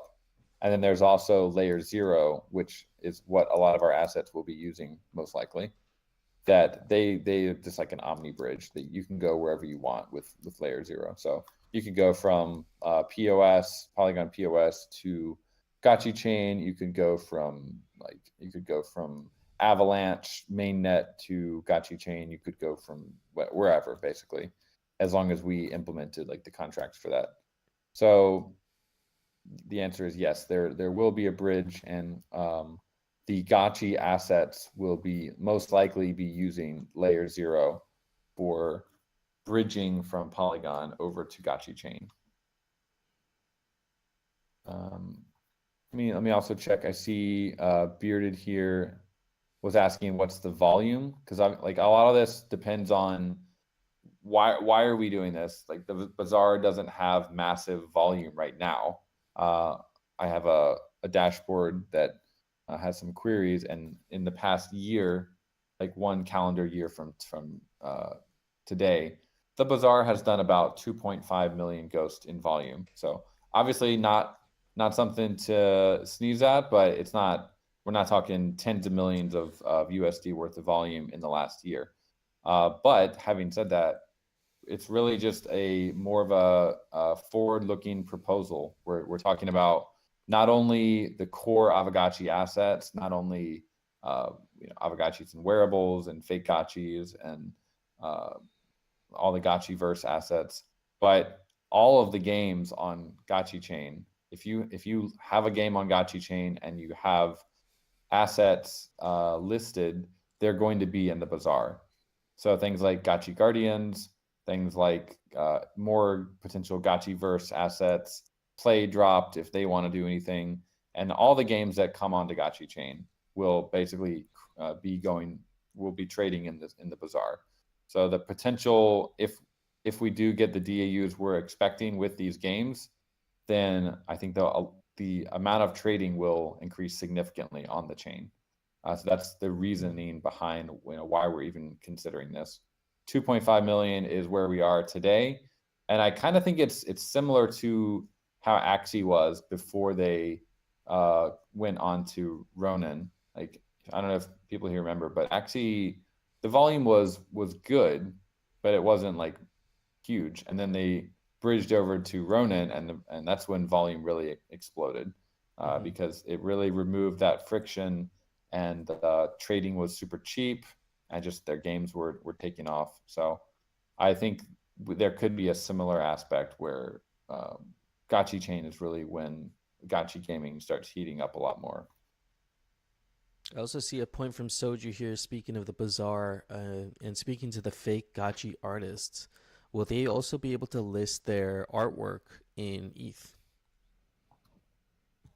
Yeah, let me check the questions here. I was looking at the proposal questions. Let me check here in the stage. That was, sorry, the art.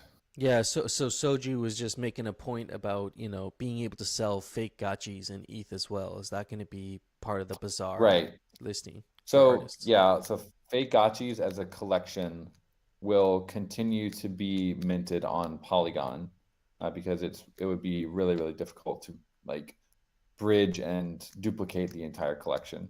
So how I imagine collections like fake Gotchi going is that you can mint it on Polygon, and then just once you've minted the art, you could just transfer it over to Gotchi chain for trading, or you can leave it on you could leave it on Polygon and trade it on Polygon markets.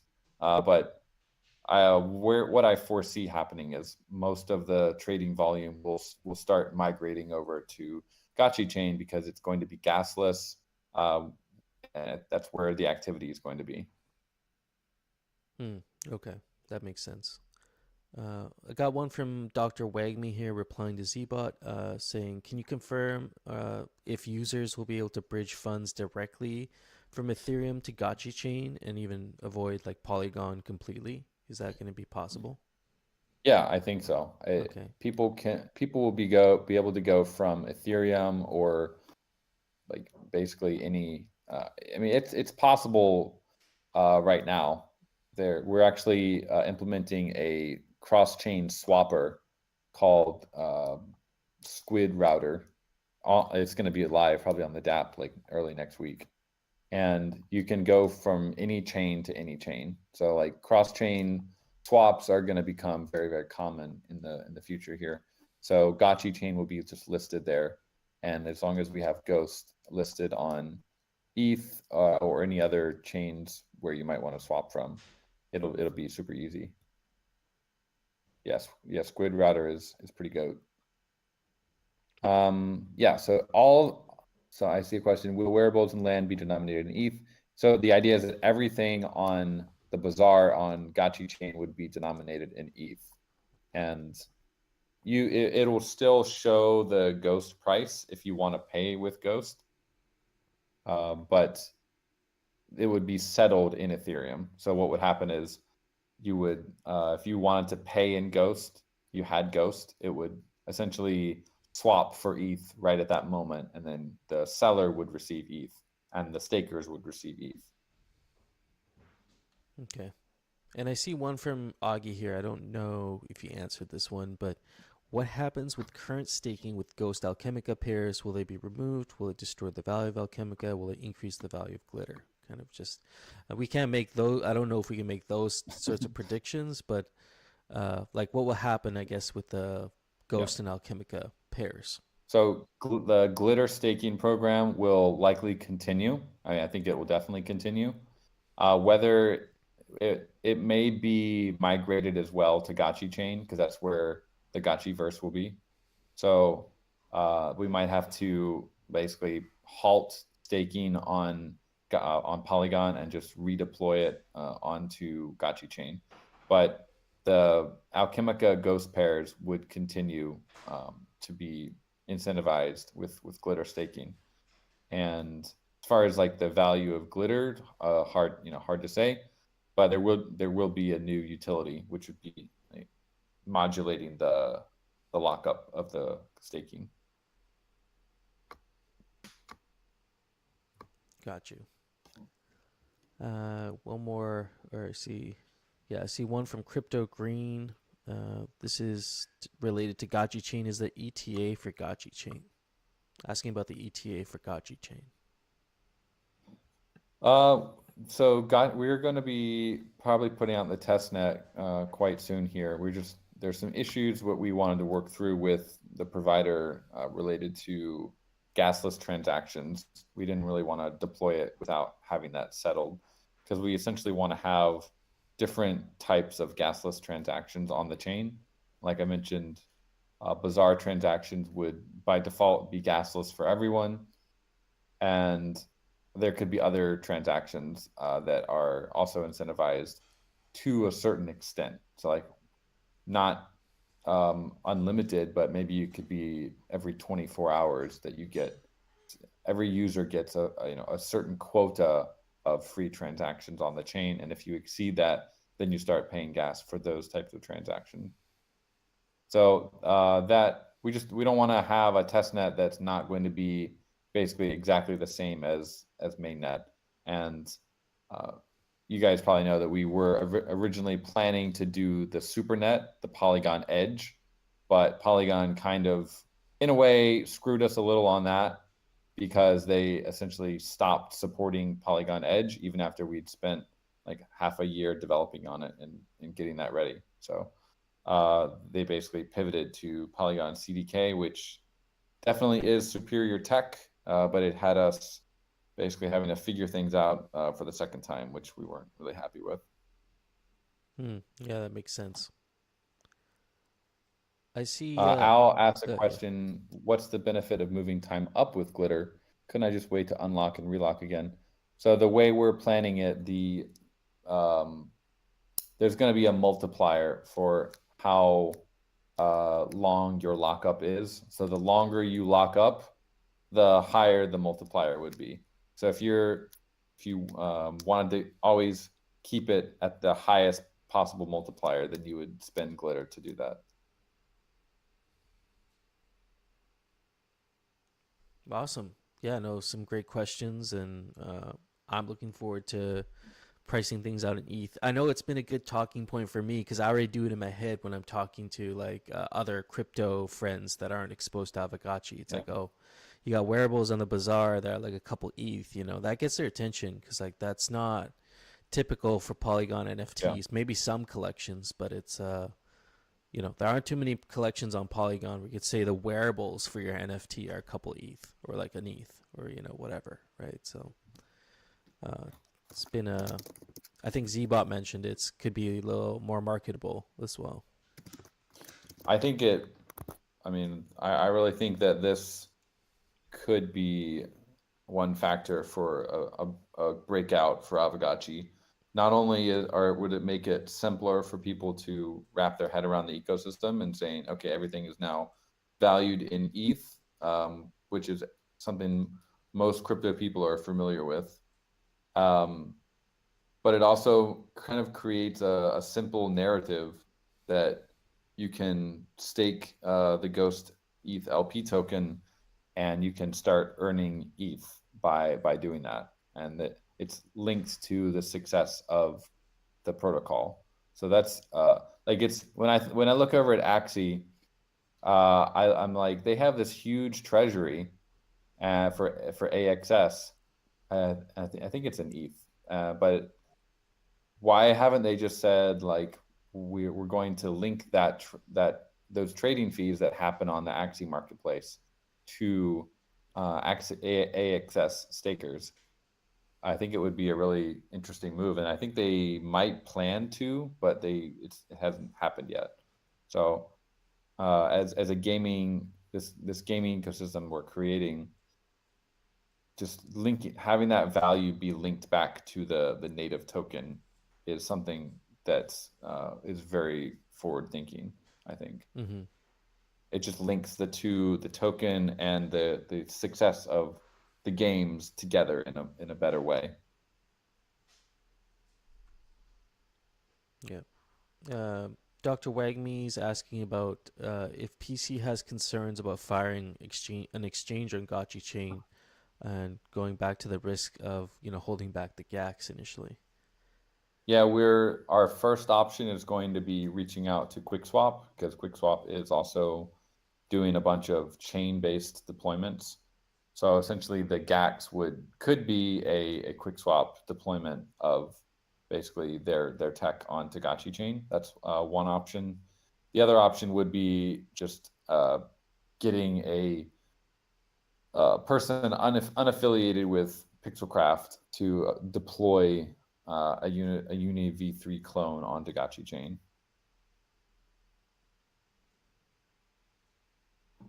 But we'll see. We're still chatting with QuickSwap about what exactly like their Citadel is going to look like, because we wouldn't want to support every single token. It would just be kind of the core tokens that we need. Mm-hmm. Reading Al's question here. Suboptimal. I don't understand Al's question, if that is a question.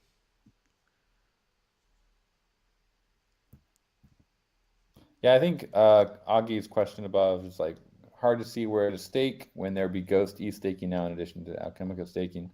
I think if you want glitter, you do the Ghost. So there is a Ghost ETH pair in glitter staking, and we would probably get rid of that pair. That would probably be a change that would be made. So then we wouldn't have duplicate pairs. And then if you want to earn glitter, you would use the glitter staking. If you want to earn ETH, you would do the Ghost staking program. Mm-hmm.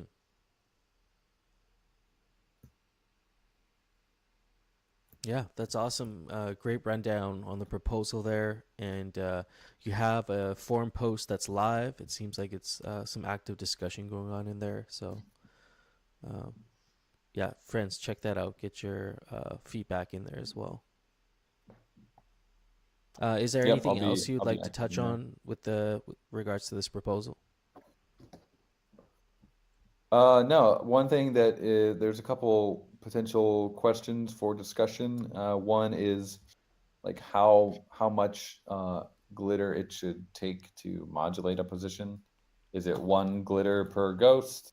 We don't want it to be like anti-whale. We want it to be something where it shouldn't cost too much to modulate. So we're thinking maybe one glitter per ghost per day that you modulate, up or down. But there could be like discounts for bulk almost. Mm-hmm. So it would get cheaper the more ghosts you're moving around. So that's just some ideas about like thinking through that. Yeah, just jump in. I'll drop the link again. Oh, and yeah, one of my favorite parts, as Al says, this is a fully liquid staking system. Yeah, you can stake or unstake as long as you're not locked up. If you're locked up, then you obviously can't. But what you can do is you could trade your position on the bazaar. And so we don't really want to deal with receipt tokens as ERC20s because they're essentially illiquid. There's no, it's really hard to build a market for ERC20 receipt tokens.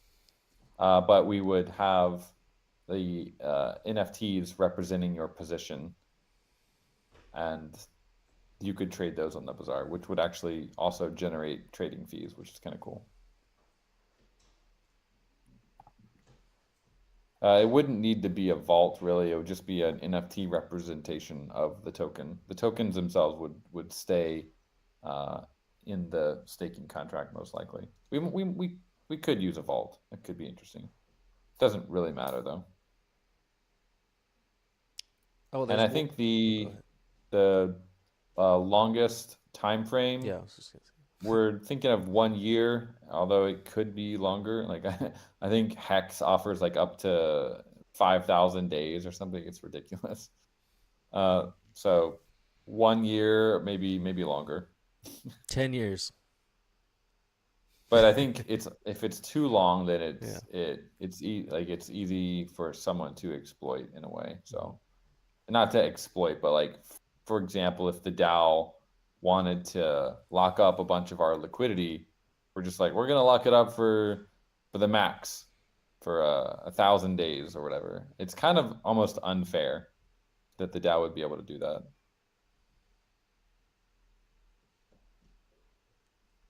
Yeah, I mean, as long as possible. There doesn't have to be a max. It could just be for there would have to be a max because otherwise, well,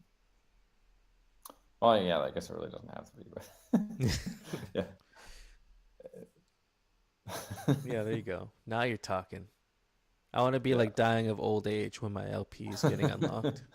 The thing is, we're not planning to let you claim. So if you wanted to actually claim you won't be able to claim the rewards and get them transferred without unlocking. So if you wanted to get your rewards, you would have to unlock and unstake. Like you can't claim your rewards while you're locked up. Option to let your grandkids unlock your LP after you're gone. Yeah. No, this is awesome, man. Thank you for the rundown on the proposal, and yeah, I'm stoked for it. So looking forward to seeing that move forward. Yep. Yeah, we'll keep it open for discussion. It's we're not in a huge rush. We want to make sure that we've thought everything through. But if you guys have any comments, yeah, we'll keep chatting on it in staking 2.0, and then I would say probably end of month we'll start making a SIG prob. Yeah, awesome. All right, friends. With that being said, we have the DAO directors here on stage, and there's some talk about potential elections, member stepping down, and I know FaZe kicked off a thread last week or the week before about extending this opportunity out to other DAO members that might be interested. So we can have a discussion around that. And we got Mike Callum and No Futuristic. You guys are on stage. And so, yeah, maybe you can kick off the discussion around what's happening internally with the directorship.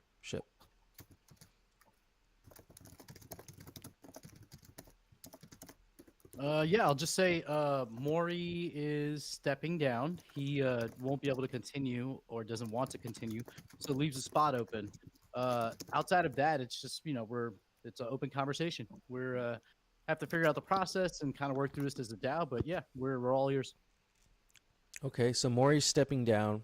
There's no current term lengths on DAO directors. And the third point is, I guess there's community members interested in taking some of these positions. And there has to be, I guess, some process for that. Oh, and yeah, if there's other directors that want to come up here and discuss this and have insights or feedback or whatever, just put your hand up. I'll get you up here as well.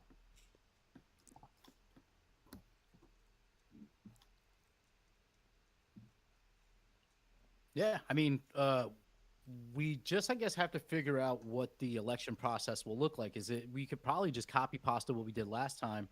Although, we're open to, any suggestions. Some people kind of said it was like a popularity contest, which is fair. And yeah, we just got to figure out next steps. Like, does they, like, what, because as directors, there's not much we can do. It's more about the DAO doing something. Right. So just kind of waiting for the DAO to do something. Yeah. No, that makes sense. Well, I guess the first point there is term lengths. So we had the DAO elections last year with kind of an undefined term, being that this is like you could say like it's a popularity contest, but on the other side, it's like you're not really doing like some kind of like job dimensions. You're signing transactions that are being put forth by the will of the DAO.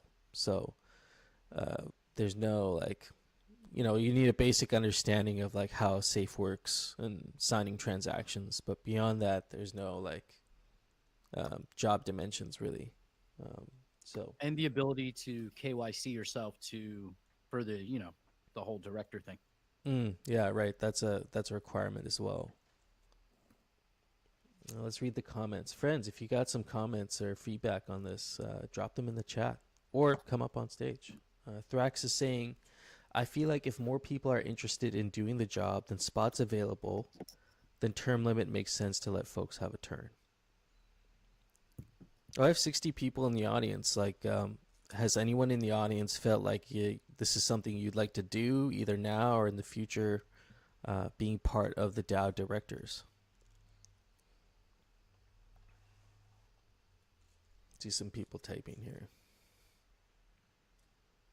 But one idea I had is like having a roster of people that have expressed their interest, and maybe it's in term of like a first come first serve kind of deal, where you have people put their name on a list, and you have a running list of people that are interested, and then you just go like in order of who requested.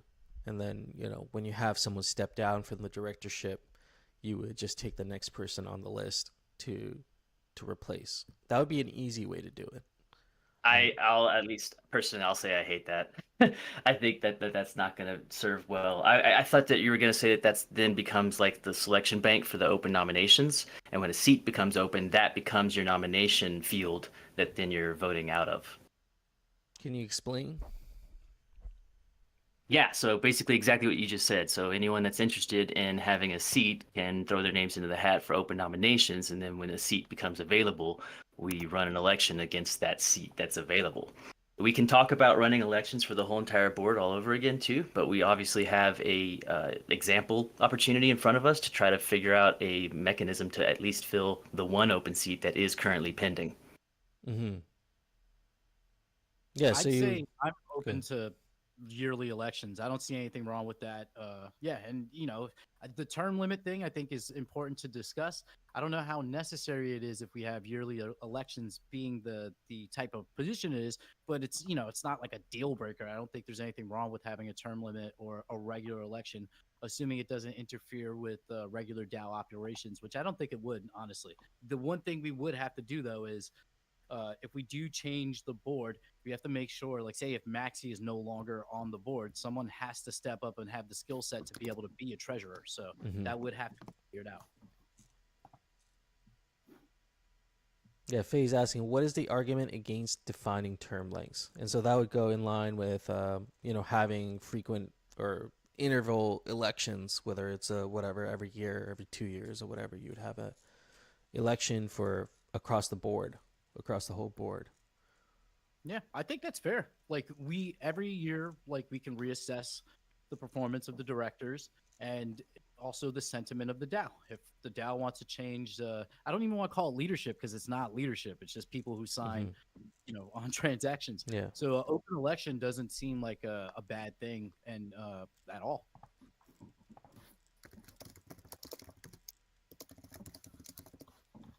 See what people are saying.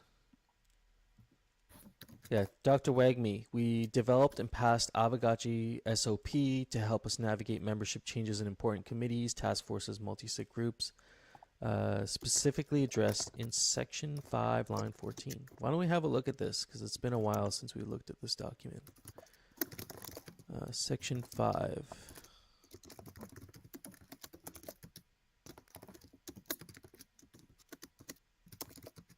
Line 17.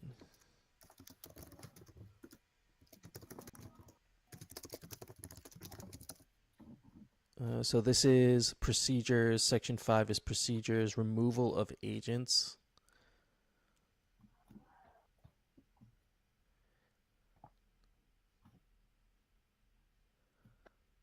Here, I think it's point 4. Any vote for member removal pursuant to Section 5.3 shall meet voting requirements established with the creation of respective task force. Multi-sig confirmation. 2/3 majority. So I guess this outlines like guidelines for this specific use case. So all of the current directors would be on this snapshot, and they, as long as the DAO is okay with them continuing, they would probably just rank them in that order. And then if there's anyone like Maury who's not going to continue, he would just be added to the. He wouldn't be added to the list, right? Yeah, it says here, actually, I found it here, reviews. So reviews will consist of a signal proposition identifying the current agents, any change in membership subsequent to the previous review, any proposed changes in membership or voting requirements, and ranked choice vote with all current agents and prospective agents ascertained from a prerequisite Aavegotchi DAO forum post, at least 1 week prior to signal proposal. That's basically what this says here. Current agents. So you would just identify everybody on the board right now, according to this document, and rank choice vote with all the current agents and prospective agents. So yeah, going back to, expressing your interest, if you're interested in taking up one of these positions, you could put your name forward on the list, and then that would go up alongside the current members that are sitting on the board, and there would just be a vote, whether you want to vote to keep a current member on or you want to vote for someone new, and then you would just take the top, how many directors are there? 9? You just take the top directors for the positions. That's what this SOP outlines anyway.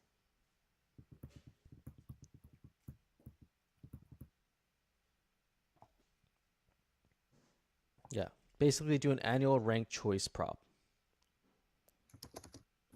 I mean, it works, right?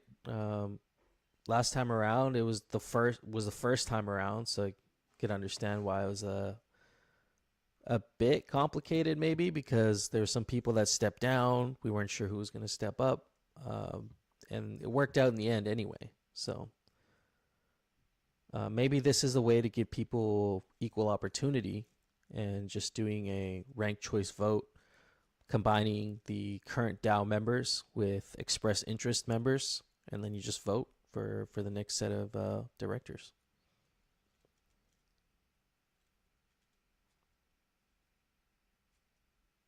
Annual ranked choice, yeah. Is there any reason we would not want to do this? Like, is anyone against that? Or any reason why you'd be against that?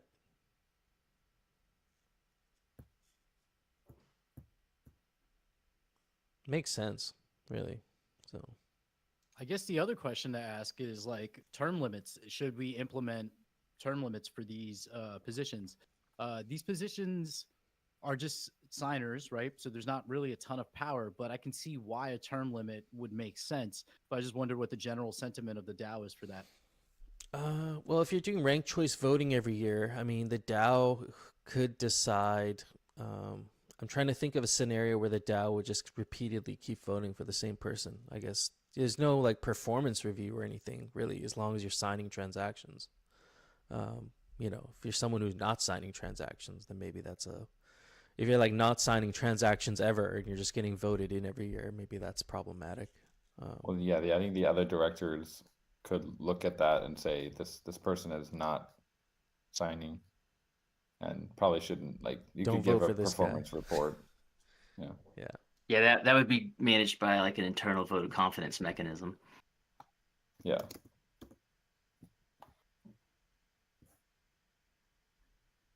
Reading the comments. Yeah, it doesn't need to be a term limit, just a yearly, an annual reaffirmation of directors. I think it's probably okay. I hear like 3 action items altogether, right? We literally have an open seat that needs to be filled. So that's something that someone could solve now. Everyone's so interested in all this stuff, so let's solve that one. Like that's currently pending. And then a second action item is a discussion of the overall annual elections or biannual or whatever the frequency is there. And then a third separate discussion is term limits themselves.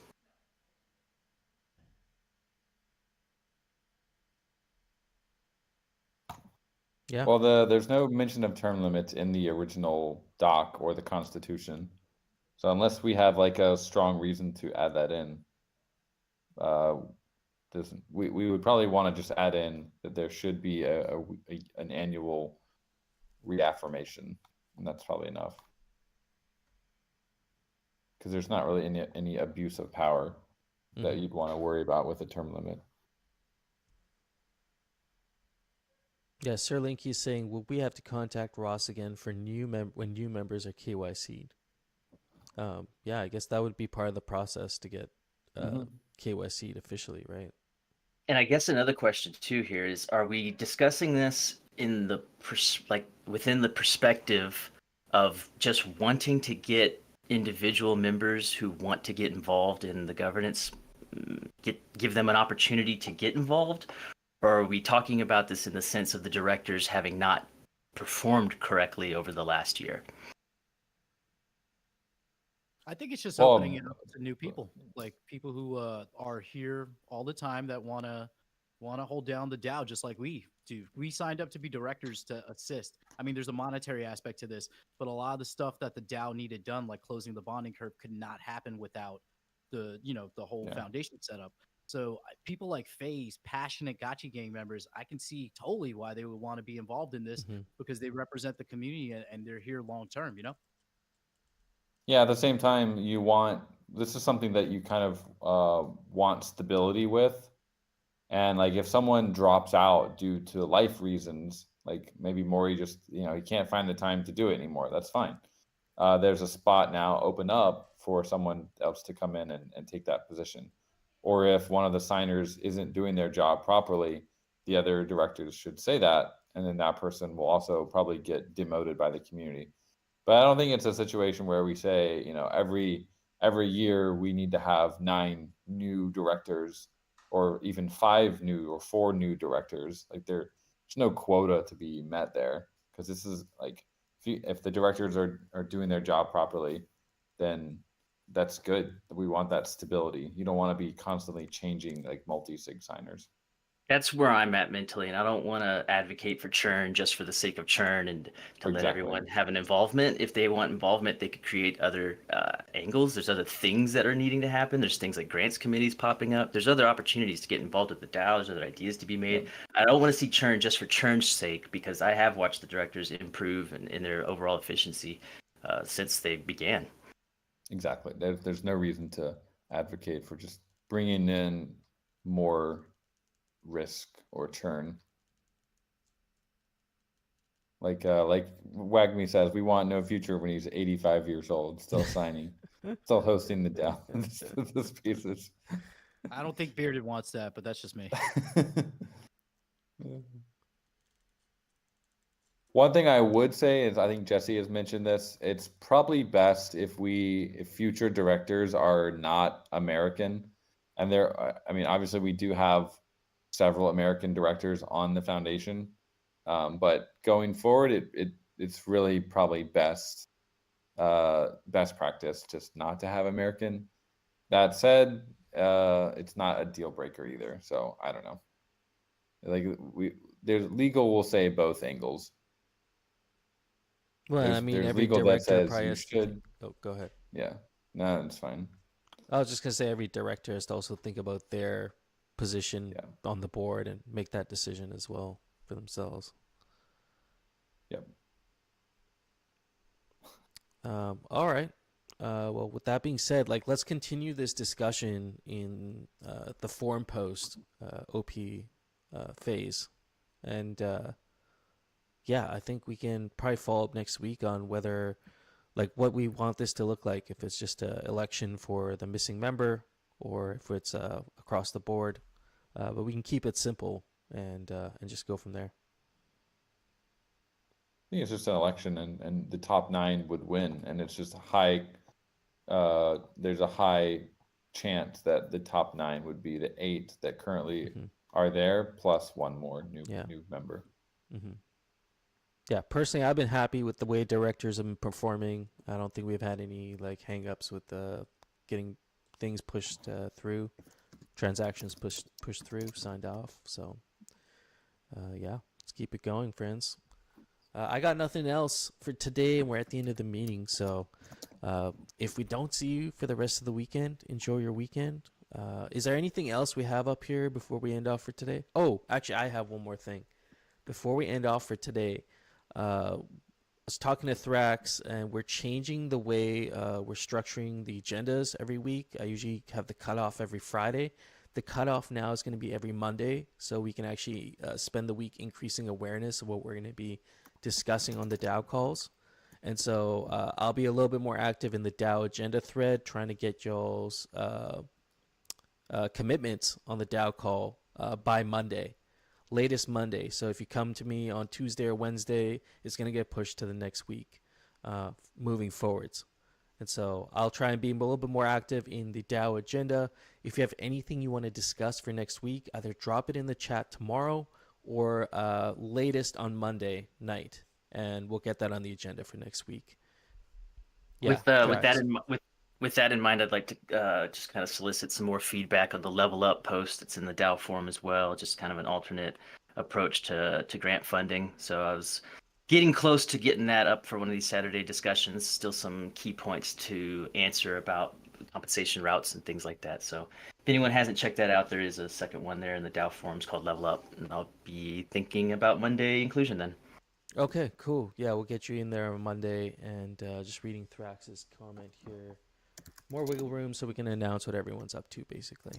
Yeah, help pump down meeting attendance. We want to get these numbers up. So, yeah, we'll get that in there. Anything else you have, friends, drop it in the DAO agenda, and then I can put that together for y'all.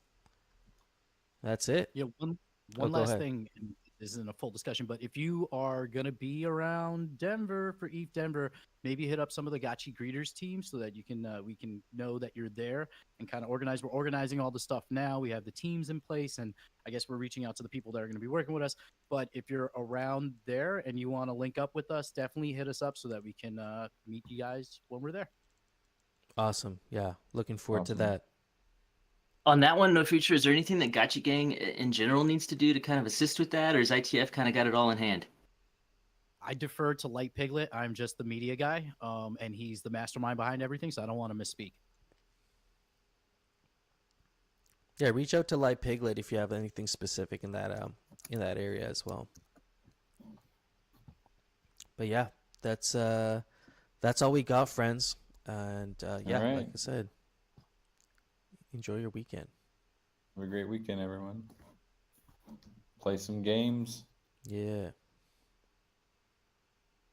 Take it easy, friends. All right. See ya. Peace. Peace.